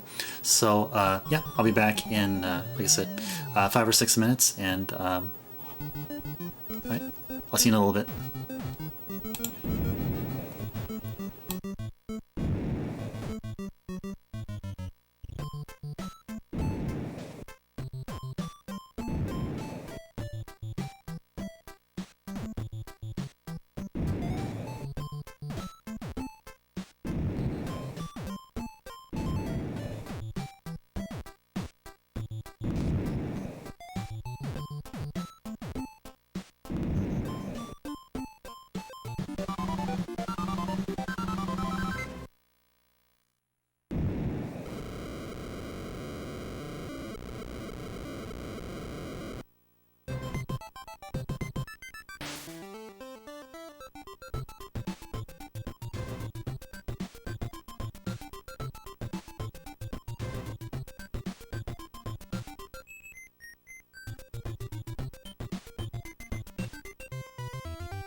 Alright, you guys, I am now back. Let me go ahead and take this off, and here we are. Okay, great. So, yeah, I refilled a little bit of my glass with water, with a little bit more water, and yeah, ate a little bit of snack, and excuse me, and we should be good to go for one more session of Bomberman II.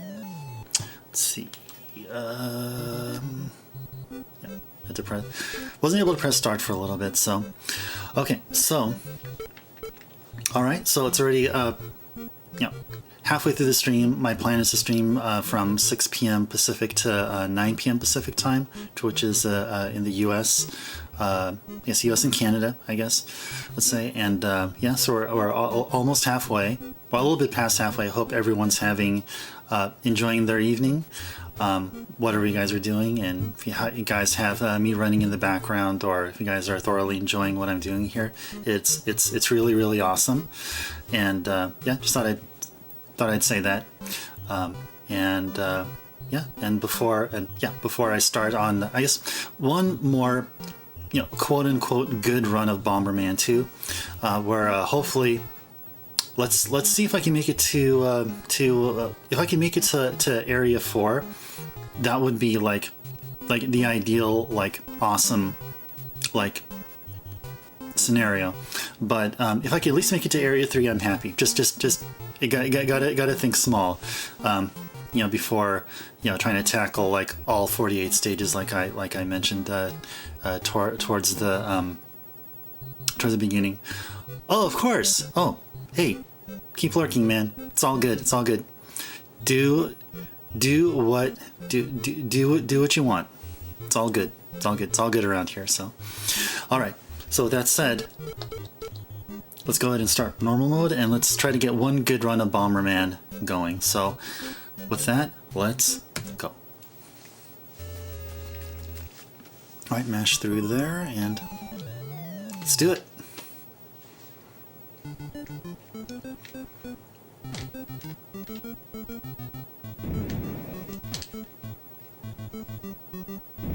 Cool.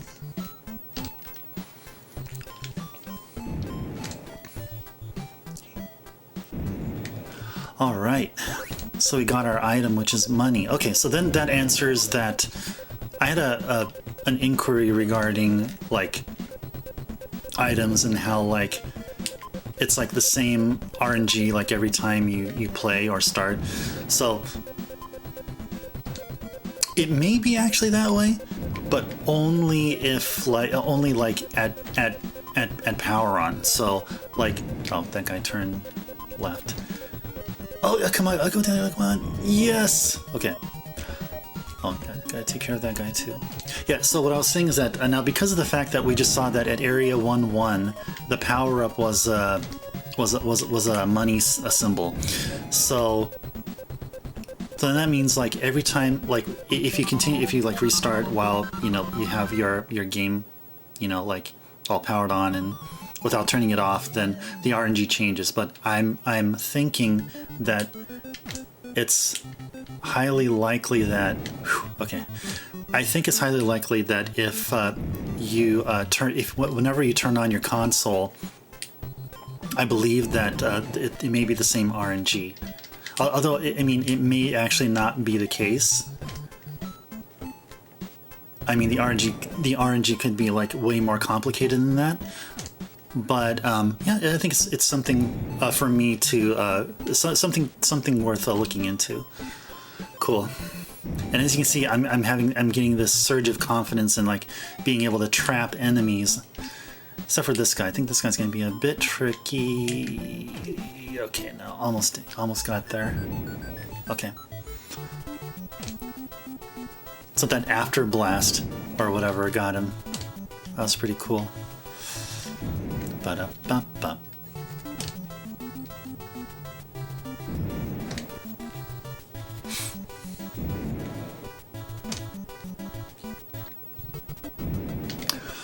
Awesome. Bam, bam. See, I love it. See, when I get multiple bombs, I can say stuff like bam. Bam tends to be my favorite word once I get like so many of these. like in like chain in succession, like bam, bam. Except that one didn't have any range. You know, usually before I get a like a bomb like increased power up, I would have gotten one of those the bomb extension. Like I would have got this one before the bomb power up. That's kind of bizarre.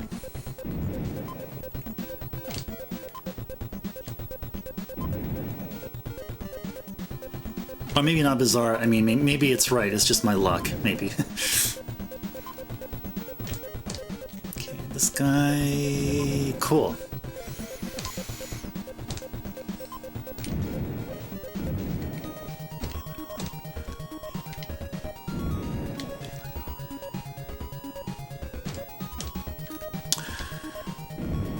Okay.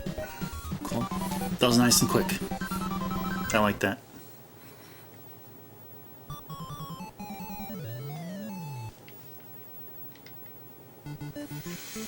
Ghost guy.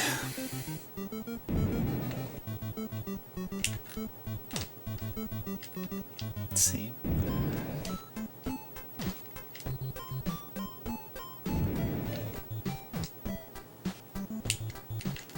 Nice, nice, nice, nice. Cool. This is good too. Okay.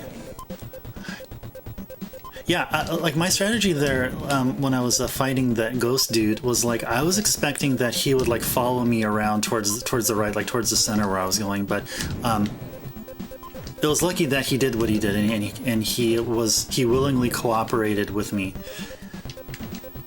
I mean, I would like to like really thank that ghost for doing what they did, but like it just doesn't seem right. I mean, I still don't like ghosts, so. Okay. All right. I mean, regardless wherever that ghost is, in any area, any stage, I'm like, and it's especially there's two of them. I'm like, first of all, I'm like, you gotta remember you have a detonation device.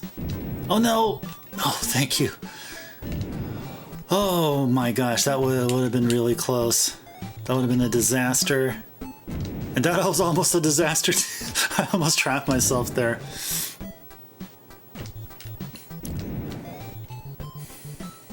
Okay.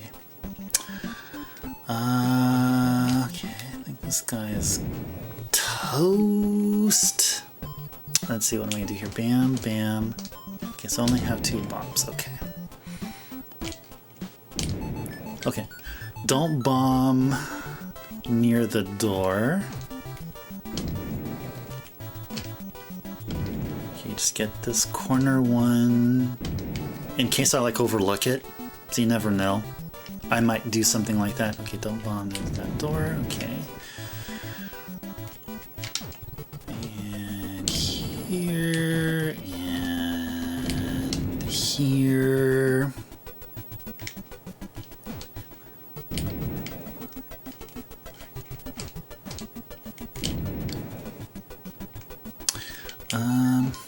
Yeah, I think the blast can reach both of them, right? Yeah, cool. Let's see. Okay, good. This is good. Oh, nice. Okay. There was a door there, right? Yes. Cool. Okay. I was starting to forget that I exposed a door in this stage, so I had to stop myself there for a little bit.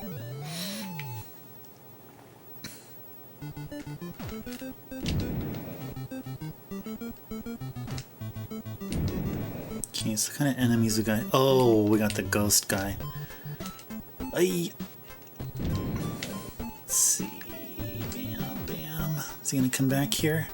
Come back here. Yes. Thank you. Oh, there's another one. Let's see. Can you walk up here for me, please? Oh, no. Okay.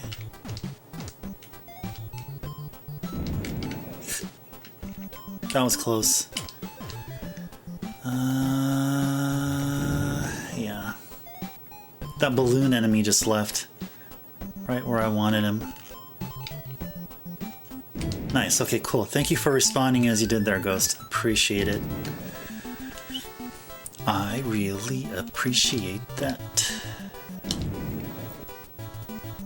Yes, I do. Alright. Let's see, this guy, let's go back. Okay, only one of them went back, okay. This guy can catch here. Okay, cool. And we'll do bam, bam. Nice. 3 bombs. 3 times is awesome. Okay, so this one's here and here. Cool.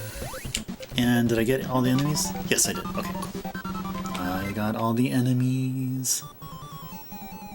Lag stage. Okay.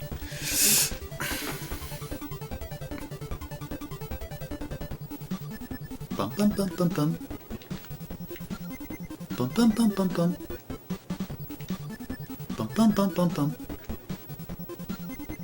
Bum bum bum bum.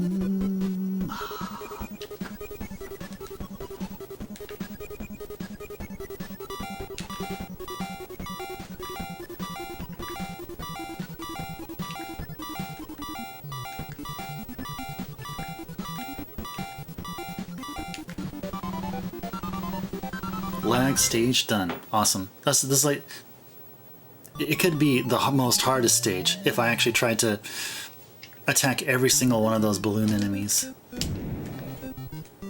Okay.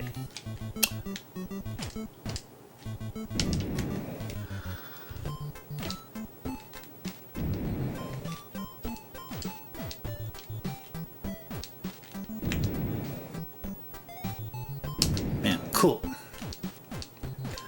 And okay. Oh, nice, nice, nice. Oh, be careful here. Nice. Yeah, I didn't want to risk anything there, so I just waited until I felt it was the right moment.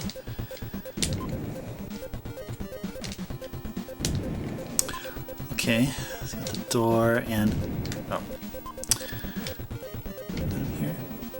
Okay, no, there's one more enemy there. So you can't go into the door unless you defeat all the enemies in the game. So that's another criteria for stage completion.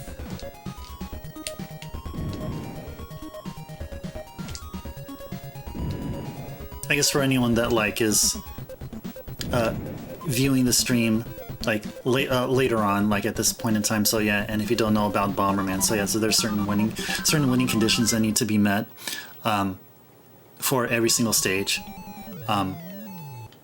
So getting the item is actually not a condition. It is not a winning condition. The items are really there just to help out with the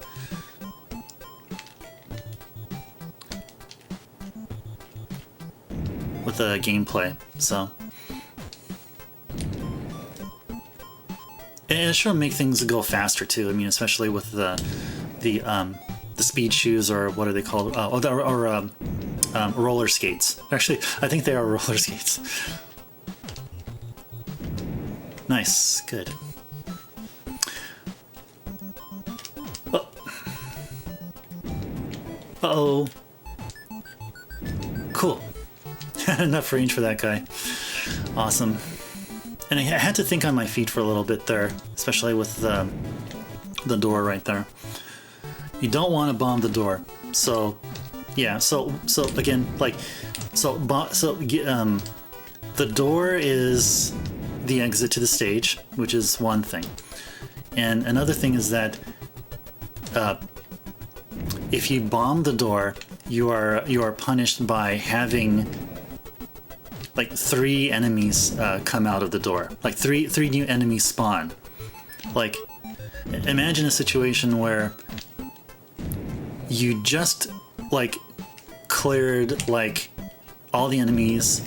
You're on your way to try to find like the power up, or you want to like get whatever it is that you just if you want, and then just unknowingly you bombed a door, and there's like, oh, there's like 3 more enemies, and then like then you planted a bomb next, like not too far from the door again, trying to get those enemies that were spawned, and another 3 enemies spawn, and all of a sudden now you have like 5 or 6 enemies, and like, oh gosh, like this is just so much chaos here. So it happened. It happened to me during like just my casual gameplay. And yeah, from that point on, it was like, yeah, that's why you guys are always hearing me say to myself, don't bomb the door, don't bomb the door, because a crazy situation like that can happen. So trust me. Okay, so we are in 2-1. Okay, awesome. We are in area 2-1.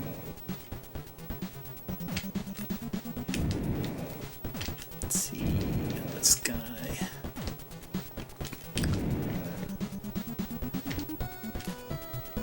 Okay, until he goes up and then bam. Okay. All right, don't bomb the door. Bam, bam.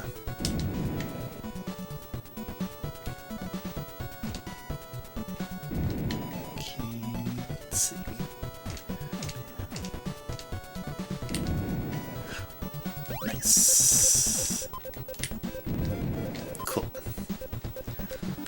Right, good stuff, good stuff. So entered area 2 with all my power-ups and no deaths, so I think there was no deaths. Yeah, I believe there was no deaths.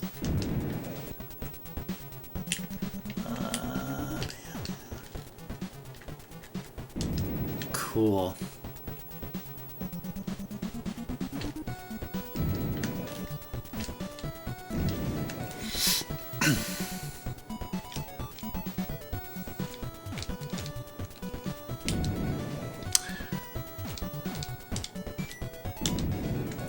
Alright, so we found the door. Door's found. And let's see if we can pick up an item here.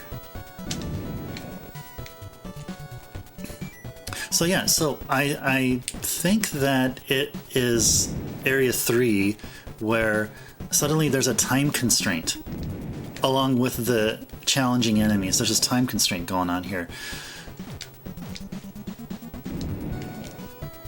But I think I'm good here. You know, it'd be interesting if I can make it to area 3 with all my power-ups, my detonation bomb, and my my roller skates. I wonder how how efficient my gameplay would be, and like in terms of like hardly getting any oh my gosh, this is nice. Wow, I was like virtually at the end of my seat, like in my mind, really. Like that was something else I saw there. I do. We did a good job there. So anyway, what was I saying? Okay, yeah, so yeah, if I can somehow keep all my weapons with me, the roller skates and the remote detonator and everything else, I wonder how infrequent timer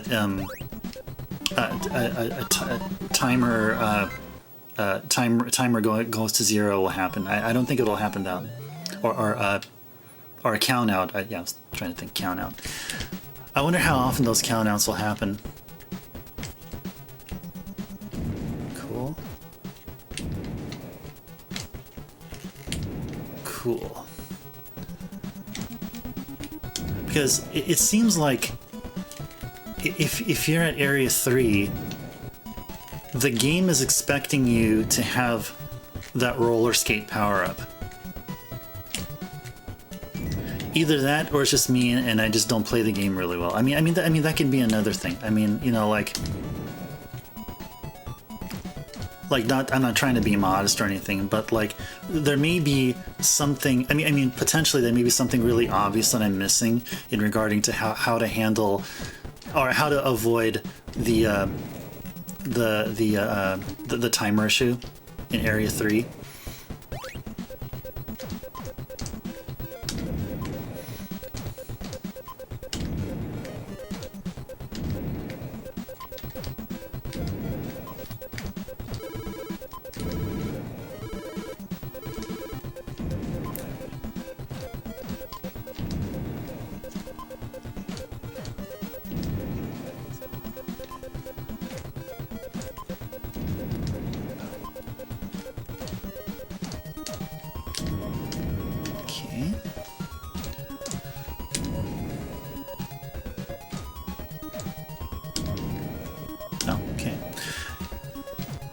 Didn't reach that far because I thought it would.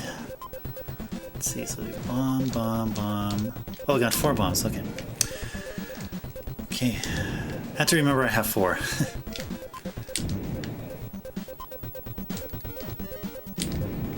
Cool.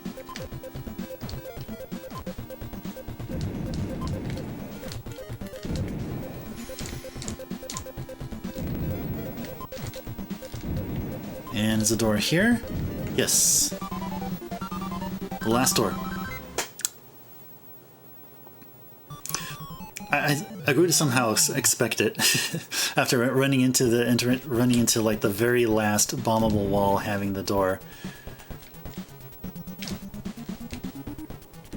Cool. Clear out some space and go here and then do that there. Cool. All right. Good stuff. Okay. All right. Awesome. Okay, so all the enemies are cleared. Now we have 5 bombs. Let's see, how's that gonna go? 1, 2, 3, 4, 5. Cool. 1, 2, 3. Okay. So 1, 2, 3, 4, 5. Cool. 1, 2, 3, 4, 5, and bam. Oh! Alright. I'm glad it was just that one time I bombed the door. Although it could have been very, very, it could have been horrific.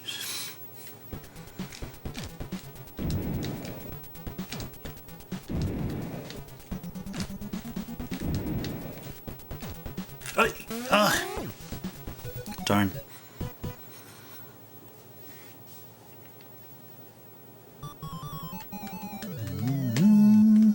All right.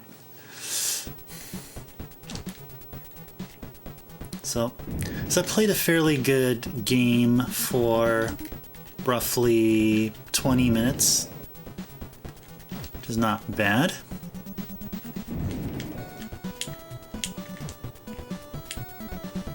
So yeah. So let's go see how far I can get. Like if I can reach Area 3, then I'll consider then saying that, well, I achieved, you know, the milestone for the stream and everything so far with Bomberman 2, and then we'll go ahead and switch over to Life Force.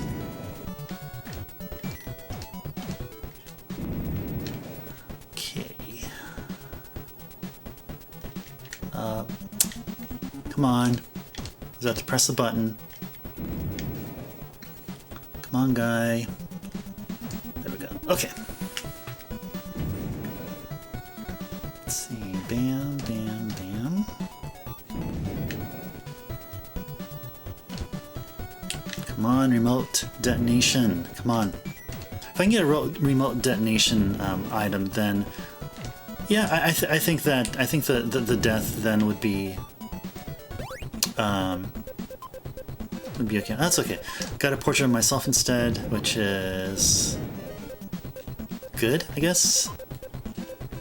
But yeah, let's go ahead and find the door, and if we can make it to the next stage in one piece, then we'll go and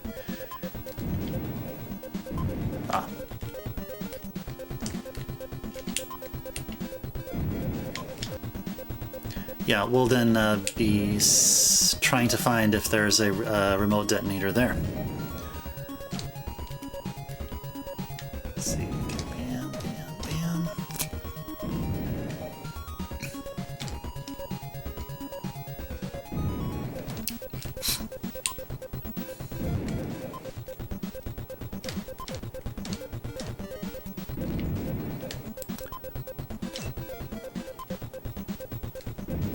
Cool.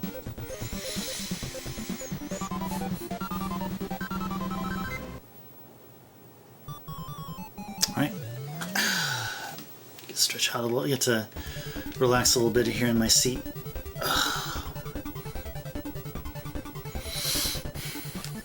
Doot, doot, doot, doot, doot. Cool. So it's almost 9 o'clock. So yeah. So So basically, I'll probably play Life Force for like the remainder. Yeah, for like an hour, so I can put in a good game or a few. Just something to mention is that like I haven't played Life Force as extensively as like say like I have like Bomberman recently, and like in that I'm like for one thing I'm not going to have a timer running when I play Life Force, just FYI. So it'll be casual. Uh-oh. Yeah. Bam, bam. I just saw that coming. I think we all saw that coming. Let's see.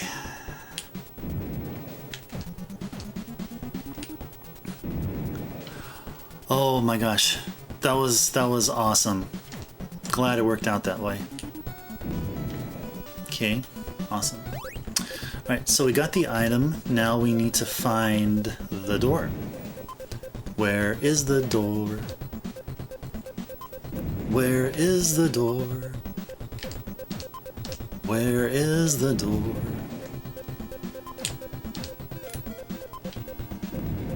Cool. Awesome. Found the door.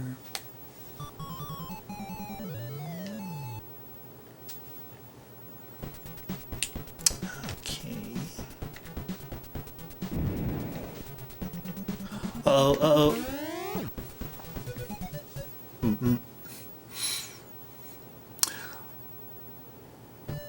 All right.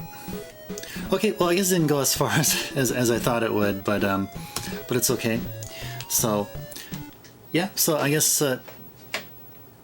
that's what we can take from here is that, yeah, Bomberman 2 is... I also need to work on getting past Area 3.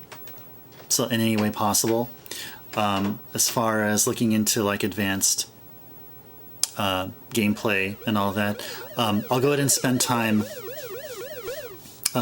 outside of streaming hours whenever I have time, and I'll go ahead and look into what the top runners of the game in Speedrun.com and watch their videos and see exactly what they're doing. I know that there's, I'm not sure, if I remember last time I saw the page there on speedrun.com for this game, I believe that there's like multiple categories, I think.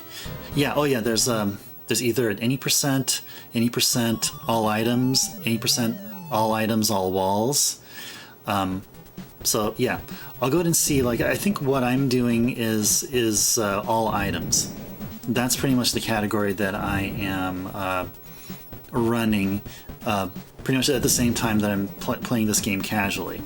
So yeah, I'll go ahead and look into those particular videos for the any percent, or I think if it's all items, I don't think it's 80%. No, I'll say it's the all items category. So Bomberman 2 all items. I'm gonna look into what they do and yeah, and then see if I can pick up on some tips there to help improve my gameplay. So, okay, so we're going to go ahead and move on from Bomberman 2, and we're going to go ahead and I'm going to put on my my Life Force cart, and yeah, and just one more, about 1 hour and 2 minutes into the stream, and we'll go ahead and finish it off with some Konami old school goodness with Life Force. Let's go ahead and do that here.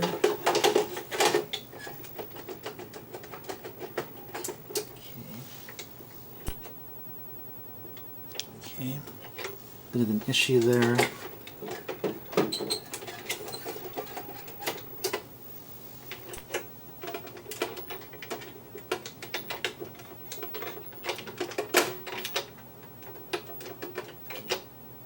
Oh, sorry, hold on.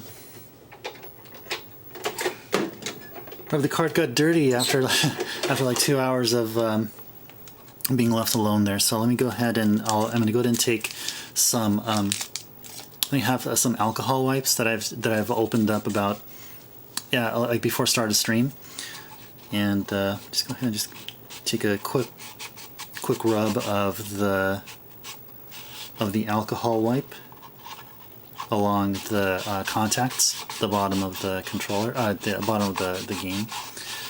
So let's see what happens now.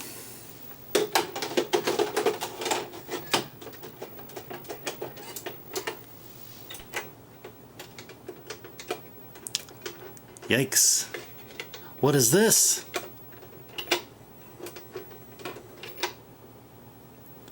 Okay, there we go.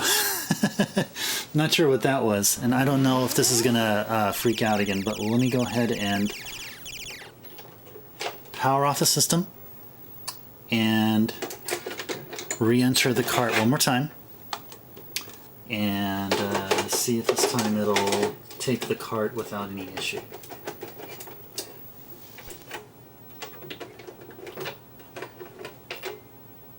Okay, cool.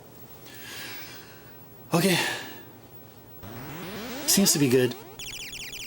We're good to go with starting on Life Force. Okay, so I'm not going to have a timer, so this is all just going to be casual. And as I mentioned earlier, yeah, exactly. Magic. You guys saw magic here. Yes. So, how can I follow up with magic? I'm just going to go ahead and like do something. I'll do something extremely not crazy and just try to play the game normally. So yeah. So basically, as I mentioned earlier, is or whatever I just said there. I don't know what I just said. So yeah. So there's going to be a theme behind me playing Life Force towards the end, and just seeing Life Force in general. And again, as I mentioned before, as my streaming hobby from today continues going forward, then all of this will make sense as to why I'm ending streams with Life Force, and also this is going to be pretty much the only time I'm going to say it's one of those other first stream things. So just going forward, it's just going to it should be pretty much expected that I'll be ending the stream with Life Force, or it'll be like I won't be delivering this preamble beforehand every single time.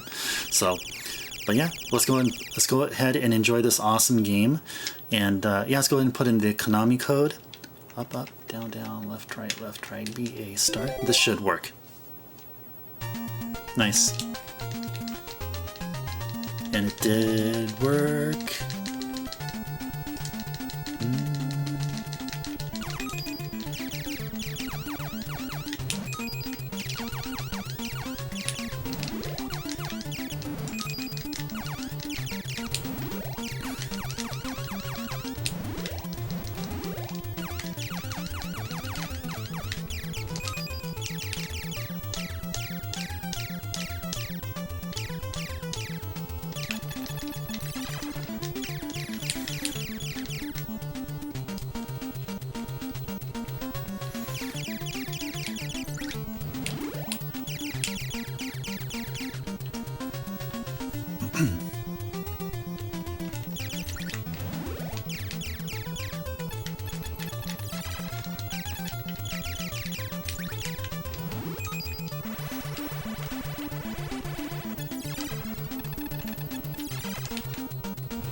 Yeah, I had a bit of a choice there between getting options and an additional laser. I probably would prefer to get all options first and have the first stage laser for quite a while. But yeah, I think at this early of a game, it really doesn't matter like which you get. Like if you had a choice, so I already have one option, and I already have I has a one-man down. That's okay. Well, it's not to say that, like, yeah, like the order of like how you get power-ups, like especially in the beginning, like it's really kind of a moot point. Yeah. One thing that I try to do is actually get the laser for the last boss. So in this case, it may take a little bit of a while. Typically, with this first boss, it's easy to just basically one round, and like as soon as he opens his eye. So. Oh, and by the way, you know that this background here, you can actually fly through it. You can run circles around the enemy. Yeah, running circles around you. Yeah. Okay. Yeah, so I'm gonna have to do some mashing. Not right now, but once I get around, starts opening up his eye. Yes!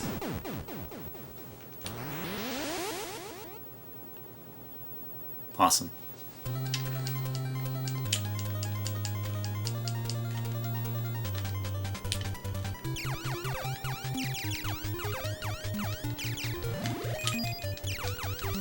This is stage 2. This is stage 2.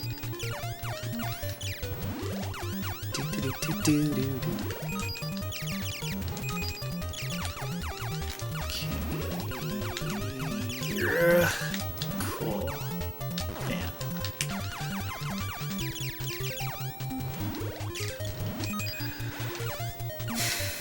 Okay. So stage 2, the most tricky part of stage 2 is the volcanoes. Like, there's some that are gonna be like, because the path I usually take is the most like it's basically like and I can't say it's a coin toss, but it's like it could be quite likely that I could run into one of these stray rocks that it spews. It wasn't here though, but there's going to be a section a little bit later on where that happens. So instead of going to the right, I'll take the safe route and hold on the left side. Because coming up right here on the left would be the it'll be this volcano. So ordinarily I would actually I'll go from here and then try to go into this pocket there where I went to get the volcano at the right side, and then swing on over to the left side. So for the stream, I'm just gonna go ahead and take the safe route, and I did, and because typically, I was gonna say that was typically dangerous, but yeah, I've died already so many times here. So let's see. Yeah, so guys, I'm gonna go ahead and restart. Let's start over one more time. And do the Konami code. Oh, let's see. Didn't do the Konami code fast enough. There we go. Okay. Okay, take 2.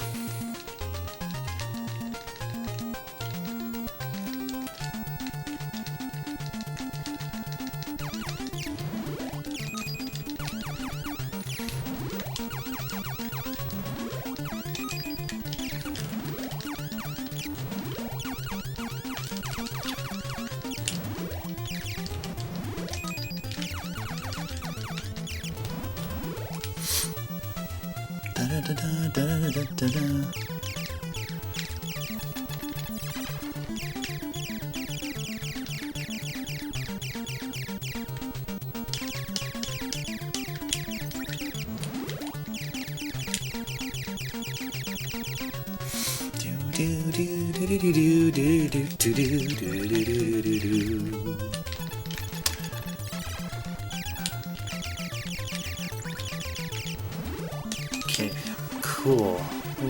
Cool.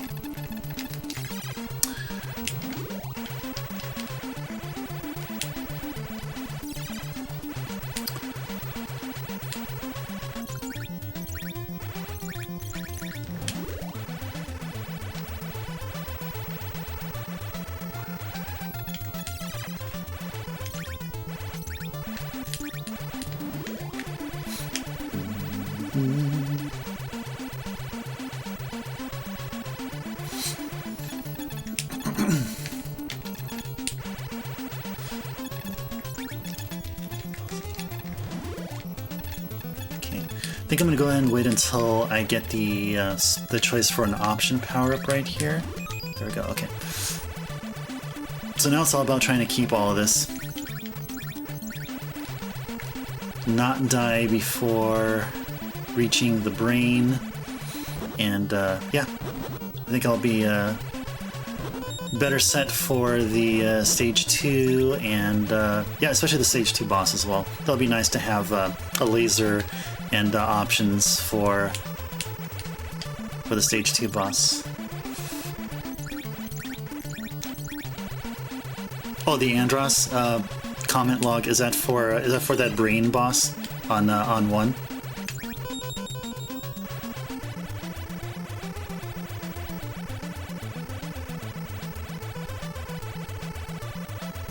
I haven't played Star Fox 64, if that's a reference to there. So I think in Star Fox 1, that's the one I've mostly played. So when you mention Andros, I think of the Super Nintendo Star Fox.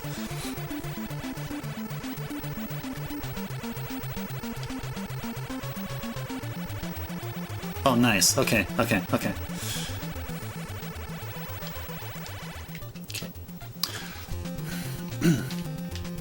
Okay, so now what you guys should see is how the stage 1 boss gets like completely obliterated. Like, yeah, well, that's what you guys are gonna see, folks. So, but first things first, I can't do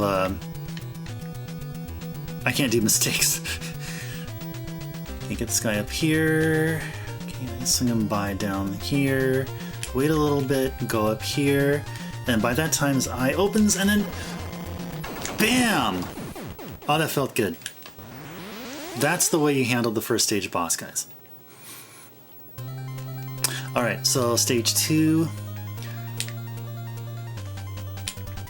This is stage 2 with the volcanoes.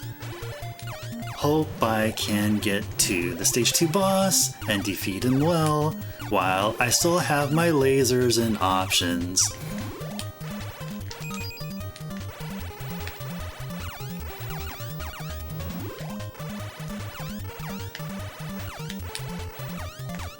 Okay, so I guess now it would be all about see if we can get 2 more weapon capsule thingies, then I will get the shield. The shield would be very, very useful here.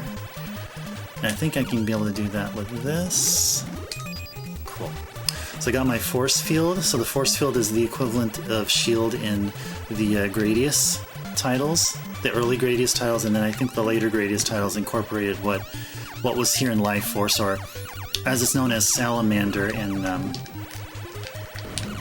everywhere else. I think it's not only Japan, but I think the Salamander in the other Western territories was also well, it wasn't called Life Force, if I understand correctly. Okay, so this is the tricky part. I always do this, and I have to like quickly like swing down here, and like, yeah, it could have been like it's never really guaranteed that I'll like get away unscathed like I did, and quite possibly it was thanks to that force field.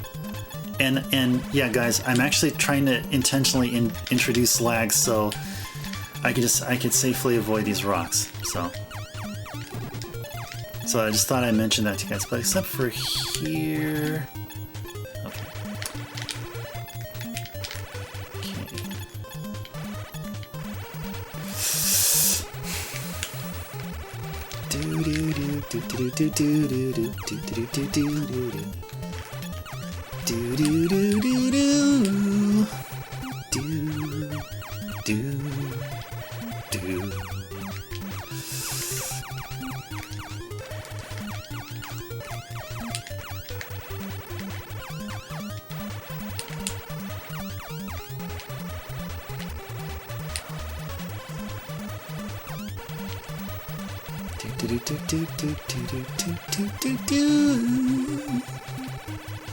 Okay, looks like I have 31 lives here, so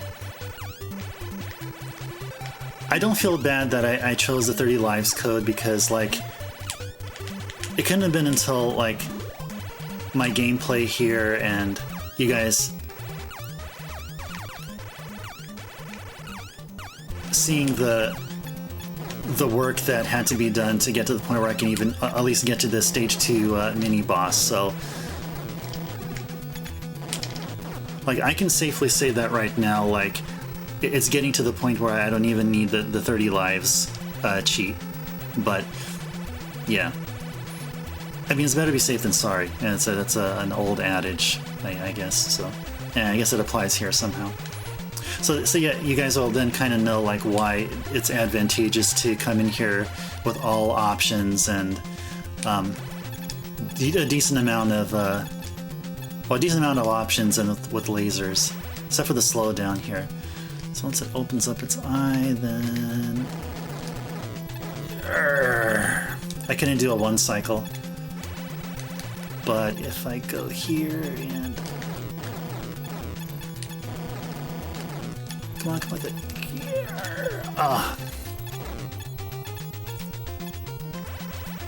Slow down. Yes.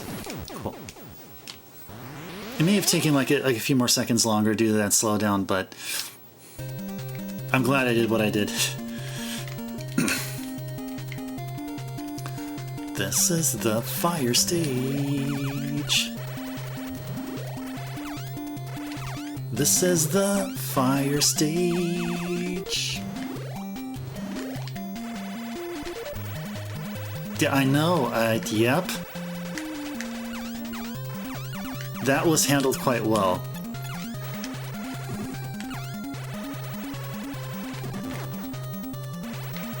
Okay.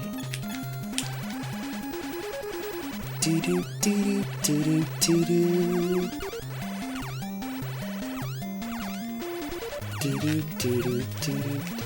Oh, cool.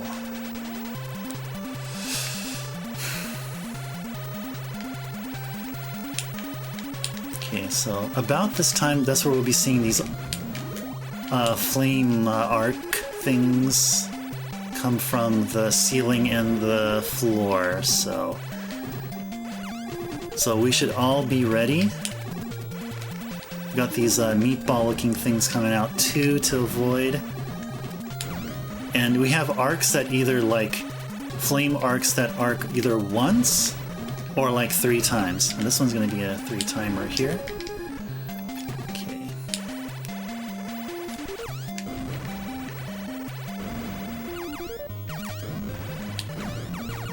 Okay. Yeah, I'm not going to bother with that one up. I'd rather be doing safe gameplay.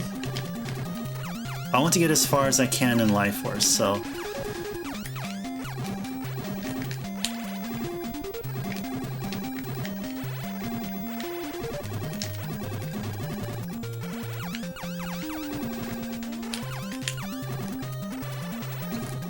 do do do do do do. Okay, love that the missiles are doing their work. And we're getting towards the end of the stage. So, one way to tell when you're approaching the end of the stage is that you get consecutive, like, triple arcers. You have 3 at the top and 3 at the bottom. And then afterwards we get a mini boss, a tiny little dragon to defeat. And we're at the end of the stage. Alright. Angry Dragon Head time.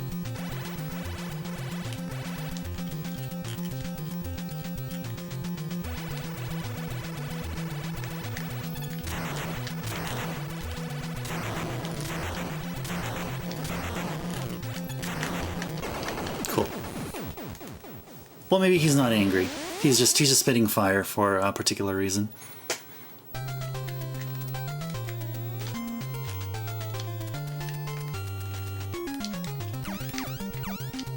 Oh, is that right? Actually, you know, I never really I never really got into too much of Star Fox though. Like I guess at the time I was playing Star Fox, it was when like I sold my NES and all my games and sort of pushed that all back aside, and you know, with that kind of mentality and stuff. So yeah, I mean, you and like I never looked into it like even now though. But yeah, that's a good observation. Like I guess like I guess like Star Fox is a first party Nintendo game, I believe. Or maybe it's a second party, like Pokemon or something. But of course, yeah, I mean, they won't like openly admit that. Yeah, it's a quote unquote like Gradius / Life Force / Salamander inspired elements in our game. So.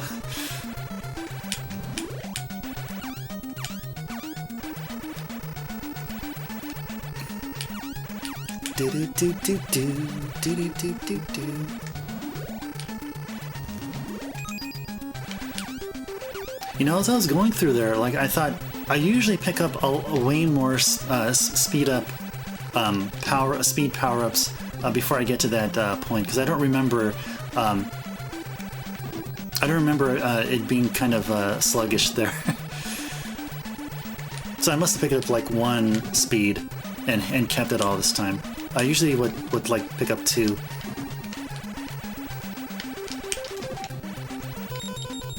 This one, yeah.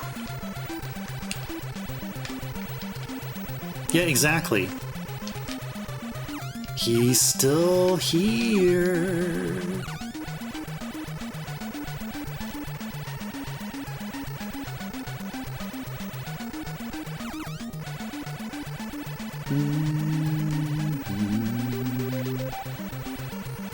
Okay.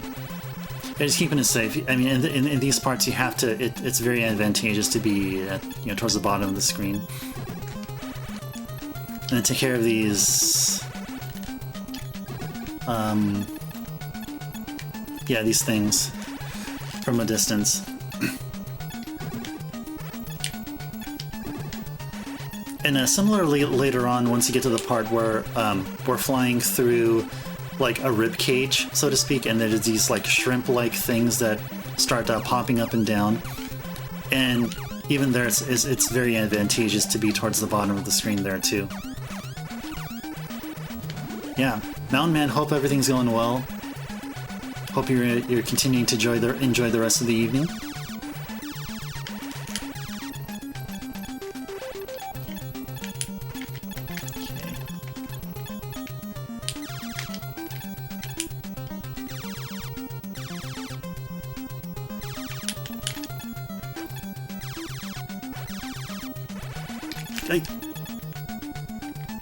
Cool. I like how that shrimp from above, from the top of the screen, I shot it and it split into 2 but then despawned. That's awesome. Yay.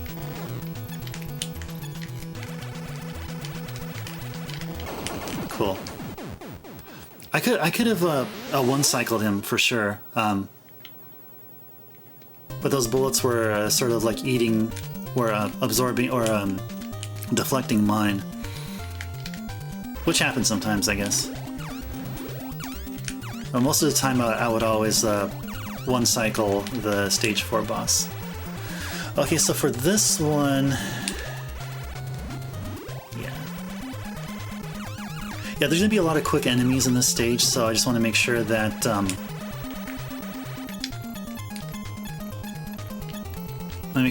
I need to be like fully aware of all my surroundings here I'm flying through.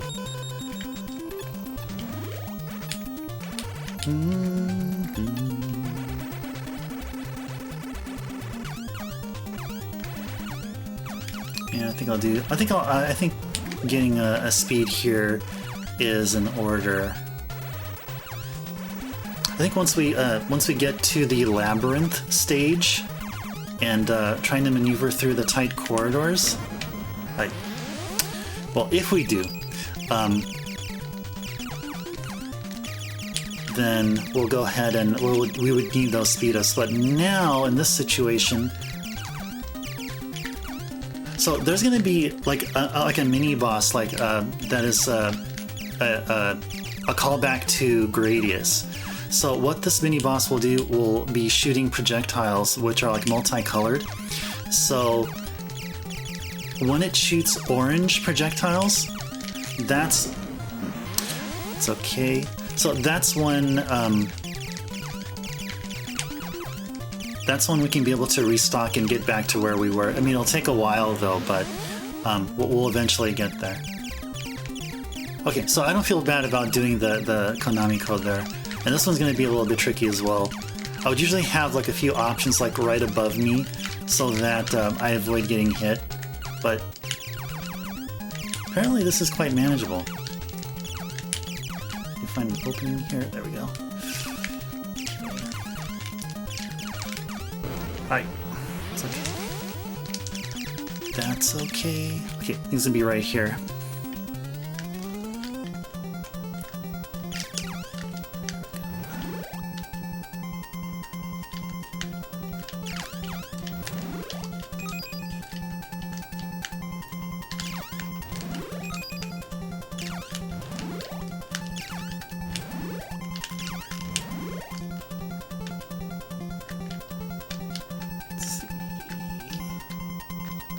Any more orange? Yes, thank you.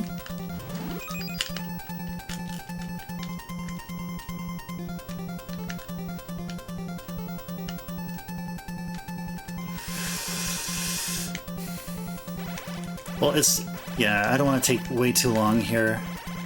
I think getting the laser, I think, is good enough to go. And I guess get a few more things here. Guess one more speed. And defeat this guy. Okay. Okay. So a tiny little bit of farming. Let's see how good. Let's see how well we are right now with things.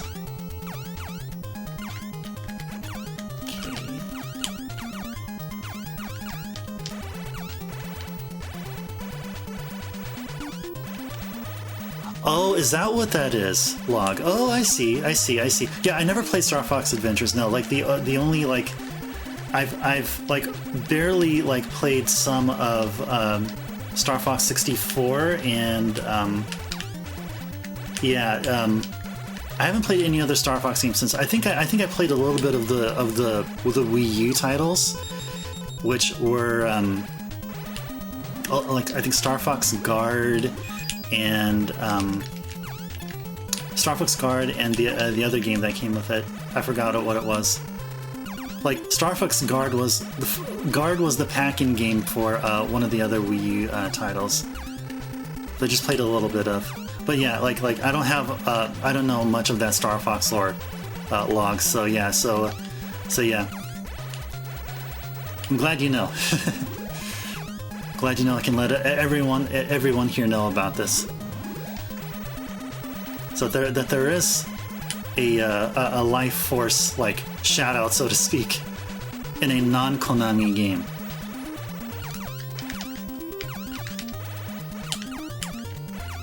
Because I'm pretty sure it's a non-Konami game for sure. At least that particular Star Fox title.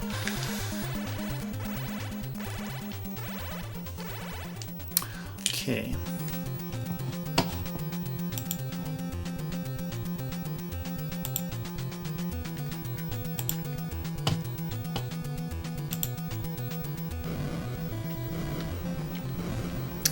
All right. Super careful here, okay. Just that. That's just one part of the boss, and the next part will be trying to hit the eye with all these projectiles surrounding them. So yeah, stage 5, guys. So there's a total of 6 stages in Life Force, and so yeah, we're almost there. And I have some power-ups with me, and at least having some is better than having none. Especially at this late in the game.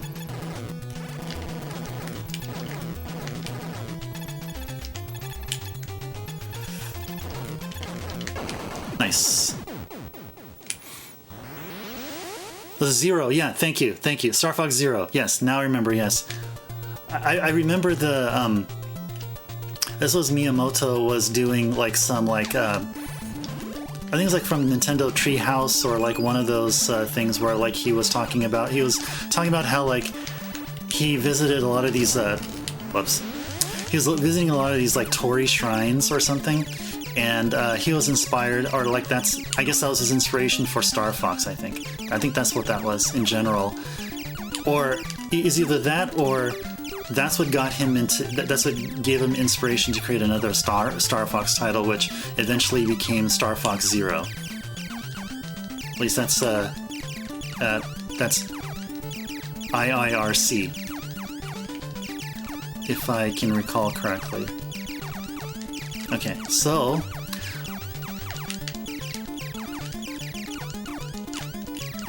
now it's all about dodging. Flashing balls here, and we do this, and then we do that. Okay.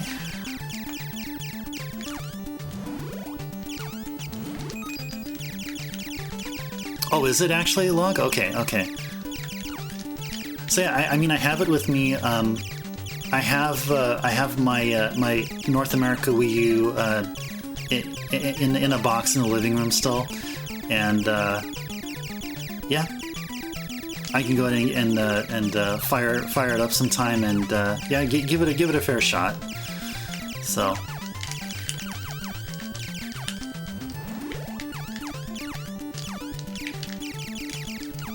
I mean, if I like the original Star Fox and Star Fox 64, then the gameplay, like outside of anything else, like the quality of life improvements or any story elements or anything like that, like the gameplay wise, it should be very similar.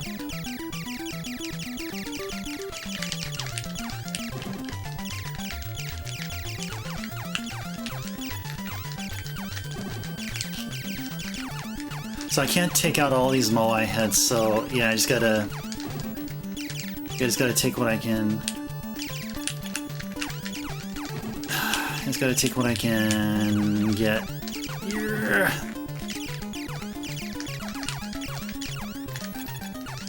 Cool. Really nice. I have these missiles here to really take out those enemies. So no.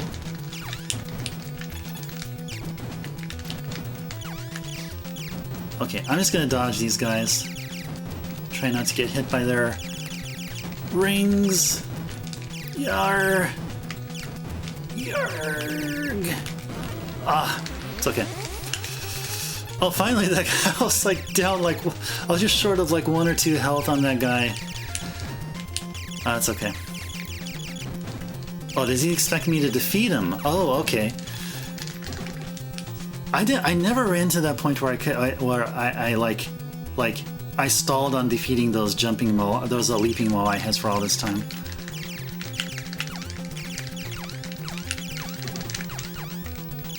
Huh, that's interesting. Interesting programming there where, like, they prevent you from progressing until you actually defeat those jumping Moais. Alright guys, so this is the last boss of Life Force.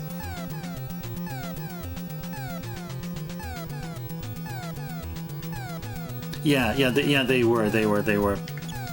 And especially when, like just having a shooter, or just a pea shooter as my weapon.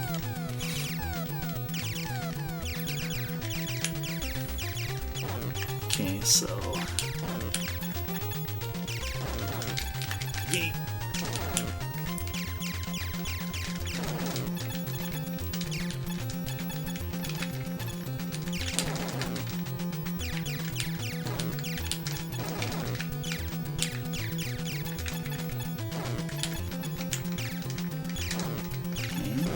Oh, it's okay.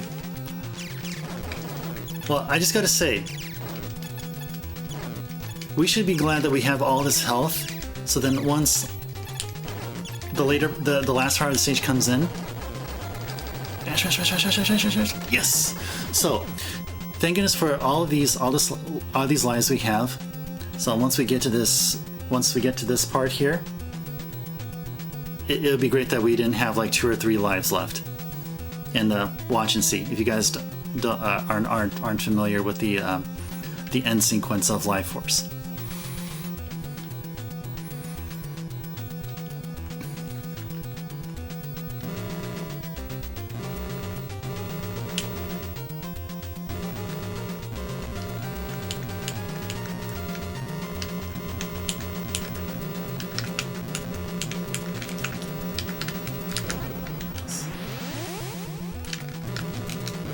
Whoops.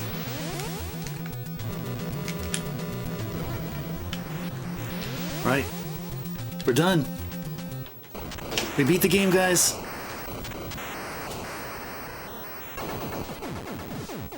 Life Force.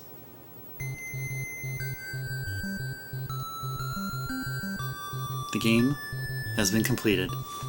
And we get this nice Konami logo as a thank you. It's so telling. I mean, just looking at this is awesome. What we're seeing here. I mean that sarcastically, and just because this game is was developed by Konami, and you guys see like why,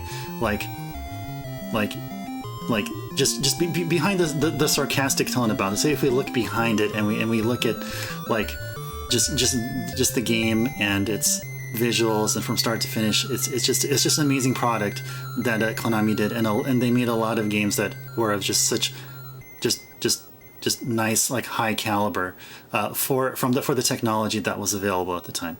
So yeah, thank you for the GG. Thank you for the GG log. And yeah, so I think, yeah, so we have like another 20 minutes left. Not really sure what to do here as far as any other games or anything else to be done. I mean, I want to go ahead and make sure that I do my full 4 hours here and play until 10 p.m. Pacific time. It's already 9:38, so yeah, it is a pretty good game. Yeah, totally. I would say that like between Life Force and Gradius, that were both ported to the NES at the time. I believe Life Force. I'm pretty sure that this was the first of the Gradius like games that I played, and like this really I got so attached to this game. And as I mentioned earlier, like Life Force, or maybe I didn't, but I don't remember if I did, but Life Force was the game that like really turned me into like games became more serious than just, you pick up and play a game and just like say, okay, I'm already done and now I'm going to go back to doing whatever else. But yeah, like a game like Life Force, like it I don't know, like it may sound funny, it may sound kind of, it may sound like this Life Force isn't really that special, but like I don't know, like something like there's something that after playing this game, renting this game so much, wanting to continue renting this game at the time, and finally buying this game and then playing Life Force as many times as I did in the past, like it really made me into like a more serious gamer.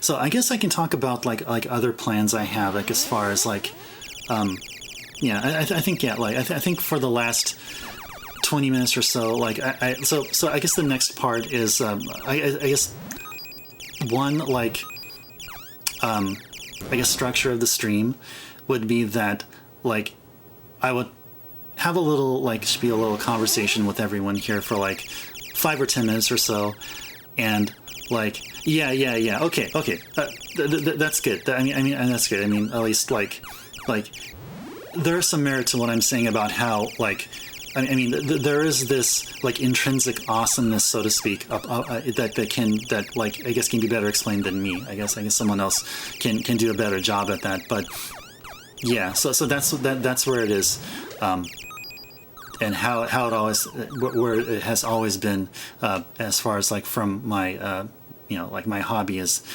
being a video game player, I guess. So what am I saying? Okay, so I guess really the first like 5 or 10 minutes would be all about just talking to see like how, like just the usual greeting or whatever, and then just getting right onto gameplay, and then and then afterwards, like towards the end, maybe dedicate another 5 or 10 minutes just to kind of wrap things up, just mention anything that needs to be mentioned, that would be expected at an end of a stream. So Maiden 88, yeah. I'm not sure if that's Life Force itself or when it was ported, or it was when the original like the Salamander for the Famicom was done. Because Salamander, if I remember correctly, looking at my Famicom card, it has a copyright 1987 on its logo. So yeah, in 87, 88, it's roughly about the same time. So like, at least that's better than some other games that at that time, like one good example is Dragon Warrior. So yeah, I'm a huge fan of Dragon Warrior, all 4 games. A huge fan. I would say that Dragon Warrior was the game that got me into RPGs finally. I mean, that's a huge step. Like, Life Force, I mean, from the grand scheme of things, a game like Life Force, you can find like a derivative of, or like a primitive prototype from consoles from even like the mid 80s or even the early 80s. So the concept, so what Life Force is bringing was something a bit different than how like Dragon Warrior was like for me personally. So like hardly I had no idea about RPGs. Whatever I heard about RPGs at that time, I was very I was very like I was thinking that RPGs are way too complicated and so on and so forth. And I never was a D&D person back then. Like never did like this kind of role playing with pen and paper and all and that kind of thing. Which I somehow wish I did. But on the topic of Dragon Warrior, so what Dragon Warrior did now in terms of localizations of games that originated in Japan. So from Salamander to Life Force was about 1 year, but Dragon Warrior 4, I believe it was released in 92 here in North America and in the States, and I can't really say about all of the West, but I'm sure in North America it was released like 3 or 4 years later than it was in Japan.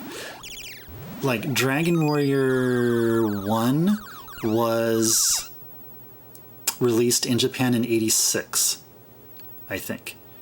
Pretty sure Dragon Warrior 1 was released in 86. It was as Dragon Quest. So when Dragon Quest was ported to North America in the 80s, it was ported in 89. And Final Fantasy at that time was Final Fantasy 1 I think was roughly around that time. I don't remember what year it is, but the point I'm saying is that it's kind of not, it's kind of unfair that it's not like it could have been better though, but it's like you think all these great games, like a game like Dragon Warrior, North America had to wait until the early the early 90s so they can experience something that was really like mid to late 80s technology from the perspective of a Japanese native or someone in Japan that experienced Dragon Quest there, and then found out 3 or 4 years later that so the Dragon Quest series is going to be expanded onto North America. So from that, I would say I'm not serious when I say I'm completely jealous of the Japanese folk that got to experience everything beforehand. But geez, I mean, think about it.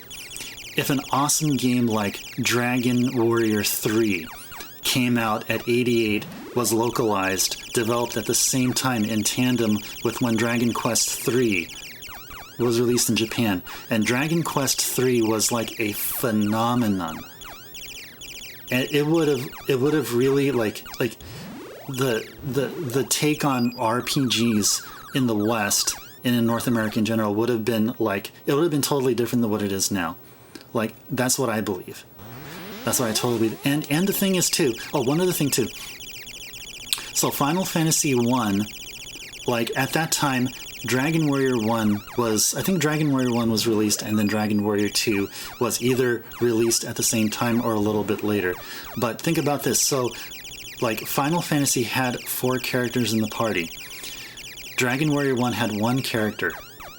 Dragon Warrior 2 had 3, and then Dragon Warrior 3 had 4, which is what was considered I guess that was between Final Fantasy and Dragon, where you would have thought that four characters was this new awesome norm that was going on. But if we as in people in North America or in the West got localized versions of the Dragon Quest games sooner, it would have painted a completely different picture, I feel, as far as for the Dragon Quest series. But that's just my opinion piece. It's not it really, I had to say something, towards the end of my stream here. So just to kind of round out everything. Oh, and you still have Dragon Warrior, but not given to play yet. Yeah. So Dragon Warrior 1 is from the perspective of someone who played all 4 games and enjoy hacks that are made for Dragon Warrior 1, because they're randomizers or so out there for all the Dragon Warrior games. But yeah, Dragon Warrior 1 can be really fun still. I mean, there's some hacks out there that actually introduce a randomizing element where it switches like the map is redrawn, and all the and enemies are given different attributes, and it's pretty neat. But besides that, it giving new life to all these old games, Dragon Warrior 1, it's one of those where you have to play the game, you have to play that game in order to understand the Dragon Quest series in general, because there are some games out there that for example, that they're either prequels or sequels to it in many other stories and many other Dragon Quest related media, Dragon Warrior related media. So even though Dragon Warrior is just you're just playing this one character, and it takes you forever to level up your character and stuff, and it can be a real grind, but it's really, really, really rewarding. You've only beaten Dragon Quest 9. All right, fair enough. Yeah, I have Dragon Quest 9, Sentinel of the Starry Skies for the DS. Yep. I remember playing it in its heyday when you can get downloadable content. I think in certain days you can get certain items in shops or something, or I totally forgot what exactly happened there. But I do know I mean, as far as what kind of like items or how like what benefits you get. But I do remember that there was the online element was a really key thing. So, but I've only played that once. I haven't played it ever since. I still have it with me, behind me over there. Yeah, along with a bunch of other of the Dragon Quest remakes. I haven't got a chance to play yet. Oh, nice! The co-op dungeons. Oh, okay, cool. Okay. Yeah, I think it's bringing back a little bit more of the memories there. Yeah. There was a dungeon thing. Yeah. And there were like multiple dungeons that are out there that you can choose from. I think it wasn't just really one. Yeah, I think that... I believe that's right. Or it could be just only one dungeon. But yeah, there are like a few other ways that the game could be made more fun, yeah. Through online. So you only beaten Dragon Quest IX. So, yeah, I would... yeah, oh, they popped in the... Oh, okay.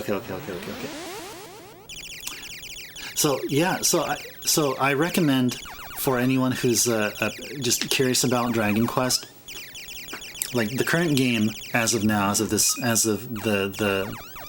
date of the stream, is Dragon Quest 11. There's a Switch version out there, or no, not a Switch, but like a special edition, like a definitive edition out there, which includes like 8-bit graphics or something, like an 8-bit graphics mode, along and as a version to play, or you can play the HD current gen graphics kind of thing. I own both the original release and this definitive edition, of course, because I'm a huge Dragon Quest fan. So anytime there's a Dragon Quest release, I definitely need to try to score my hands on one. Playing the original, the non-definitive version, it is definitely a Dragon Quest game through and through. So, yeah. So, I guess worthy to mention that maybe not a whole lot of people know, but Dragon Quest 12 is in development as well. I watched an Enix. I guess a showcase or like an announcement kind of show. I guess it's done like in I guess annually or something. But the last one I watched actually showed Dragon Quest 12 and how its logo it's quite a departure from what you would expect from Dragon Quest. I'll just say that there's just I guess. I get the impression that it's being modernized in some way while still keeping some of the elements that you would expect in Dragon Quest. But yeah, check out the Dragon Quest 12 logo if you get a chance. It'll be different than in all the other Dragon Quest logos you'd see. And we're just talking about the logo. So, friend. He's a big fan of Square Tiles. Yeah. Oh, yeah. Of course, yeah. Well, now that Enix is now together with Square, now they're Square Enix, so yeah, of course. So it'll be called Square. So, yeah. And, and there's also going to be Final Fantasy 16 coming up as well. I haven't heard much into its development other than that there was an announcement, like, I think about a year ago, like a while ago. I need to go and check to see about that. Yeah, so that's another a Square Enix game that I'm looking forward to. And so I so far don't own a PS5, and there are already a few games out there that would make me want to buy a PS5. But definitely if there's going to be a Dragon Quest 12, if there will be a Final Fantasy 16, or if there's going to be a definitive version of Shin Megami Tensei 5 or something, and if it's going to be released there, or maybe the next Persona game, if there's going to be a Persona 6. So I'm also a huge Atlas fan as well, just to mention out there. So yeah. So I'll just mention that much. So I'm like mentioning way too much stuff here. But yeah, so I'm looking at your message here. So yes, that's what they're mentioning, Log. So what the developers and through their translators say that yes, it's going to take on a more, they call it a more adult-oriented theme. So adult, probably adult, not as in like not as in like triple X kind of stuff, but I think more like, I think it's going to take inspiration from like SMT, from like it's not going to be that kind of game, or Shin Megami Tensei, where you have to choose who your friends are or make decisions that kind of like affect the story, or there's actually like, you actually have a path where like you can befriend the final boss of the game and then turn the game into, oh, okay, like the real final boss was like something else or whatever. So yeah, I don't know. This is just my guess, but yeah, I totally like agree with like your preliminary take on what that logo is. Yeah, it's going to be a darker game. It's going to be a darker game for sure. Is it first person? Yeah. Oh, okay. I have that for the Wii. Yes. I recommend it. Go play it. If you have it, play it. I recommend Dragon Quest Swords. It is a fun game. It's you have to use the Wii. I don't think, or the controller, the motion controller. I don't think there's any other way to play it like with any other controller except that. Oh, I could be wrong. Maybe you can play it with a balance board or something. I don't know. I haven't looked that far, but yeah, Dragon Quest Swords it was worth getting. So yeah, I bought a Wii just per chance because I was expecting more stuff. I was expecting more of Dragon Quest, and then when I heard about Dragon Quest Swords, that's pretty much like that, and probably I don't remember like any other games that were out there at the time. None of the Operation Rainfall games were released at that time, or else I would have said, oh, I bought a Wii because I wanted to play Xenoblade Chronicles. But yeah, I think it was because it was some brand new Dragon Quest title, and I so had to play it, which meant I so had to buy a Wii, and I so did. So there you go. Highly recommend it. Yeah, motion control experience. Yeah. So like, I'll be honest. I mean, I love Zelda games. I love both of the original NES Zelda games. I mean, I even have the Famicom disc versions of both Zelda games, and I enjoy playing from those as well, even given with the loading times. So that's how much I like Zelda, and I really like Link Between Worlds. I love Link to the Past. I enjoyed Ocarina of Time. Zelda is also one of those games that is just games that I adore.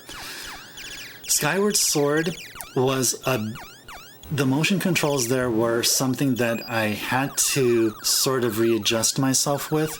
I couldn't find the motion controls very easy, and I beat Skyward Sword, and at that time the motion controls were something that like I had to like I wouldn't really like be open to play any game with motion controls, but it was really ones that like it was a game that I was passionate about at that time. But now I'm a bit more open about it. Like if there's like any of the, I guess the like what consider like the generic titles that were for the Wii that gave a good exercise for using the motion controls, I would be totally into playing those right now. But I'm just recalling, like at that time, around the time I got the Wii, around the time that Sonic Colors came out as well, and I think that came out like in 2009, and that game was really fun too. I know that's not motion controls, but yeah, Sonic Colors was really, really, really awesome. And yeah, Dragon Quest Swords, yeah, Dragon Quest Swords is the thing. Yeah, exactly. Yeah. Oh, that's cool. Yeah. For Skyward Sword, yeah. That's totally understandable. I'm actually curious about the HD, the HD release of Skyward Sword for the Switch. I don't know if I've already picked it up yet, because I tried to. I mean, if I even have any, like anything left, I make sure that. Oh, the remake addresses the issue. Okay, yeah. I'm glad that I can give Skyward Sword another chance. I really don't know like why. Well, I guess the question's really like Dragon Quest Swords. I never really felt like the motion controls were identical in like the way that they're executed, or like how the sensors work. I think the sensors worked better in Dragon Quest Swords compared to Skyward Sword for me.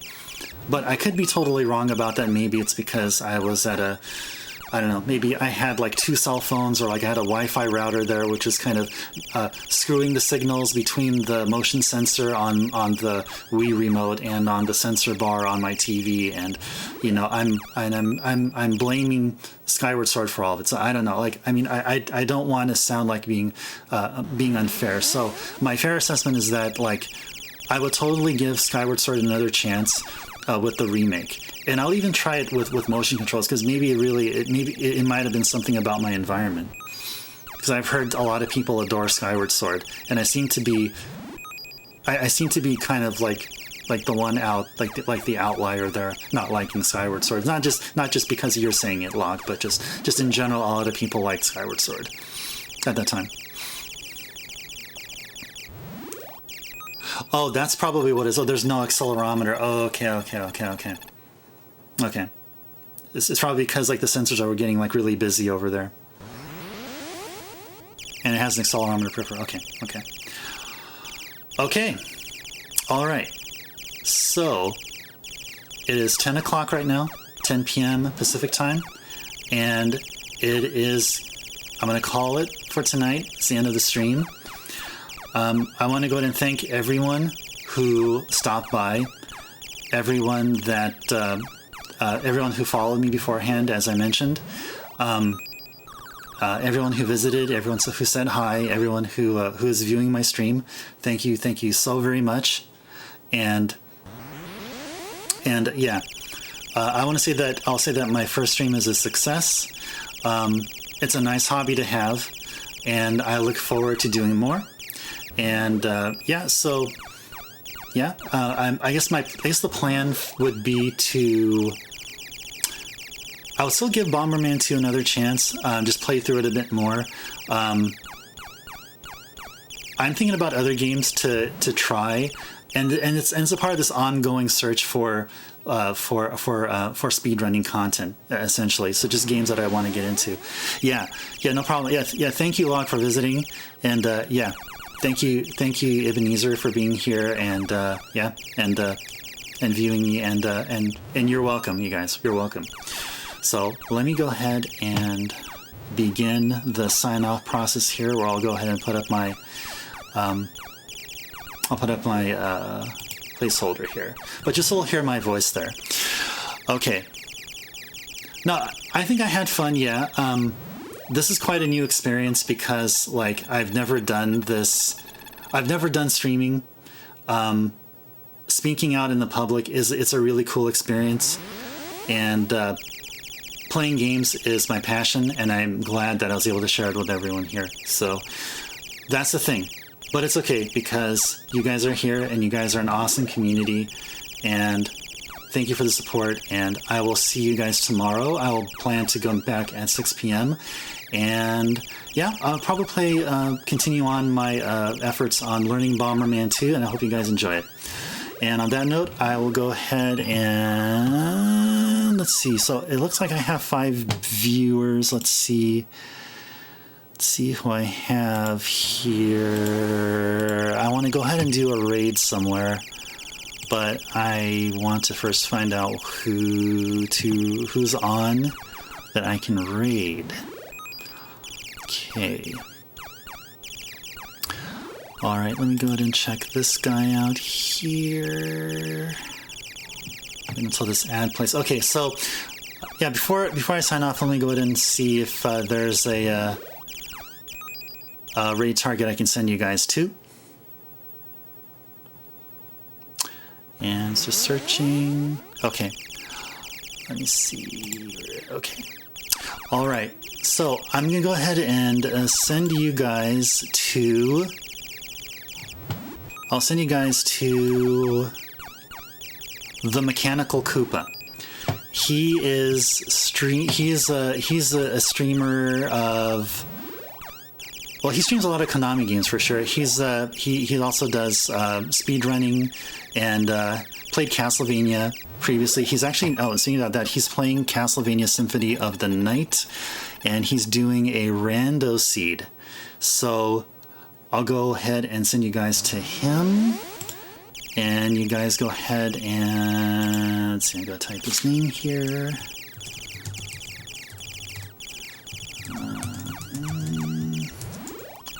Okay. All right, you guys, I'm going to go ahead and send you guys to him, and I hope you guys have a good night. I'll be back tomorrow, and have a good rest of your night, and see you later.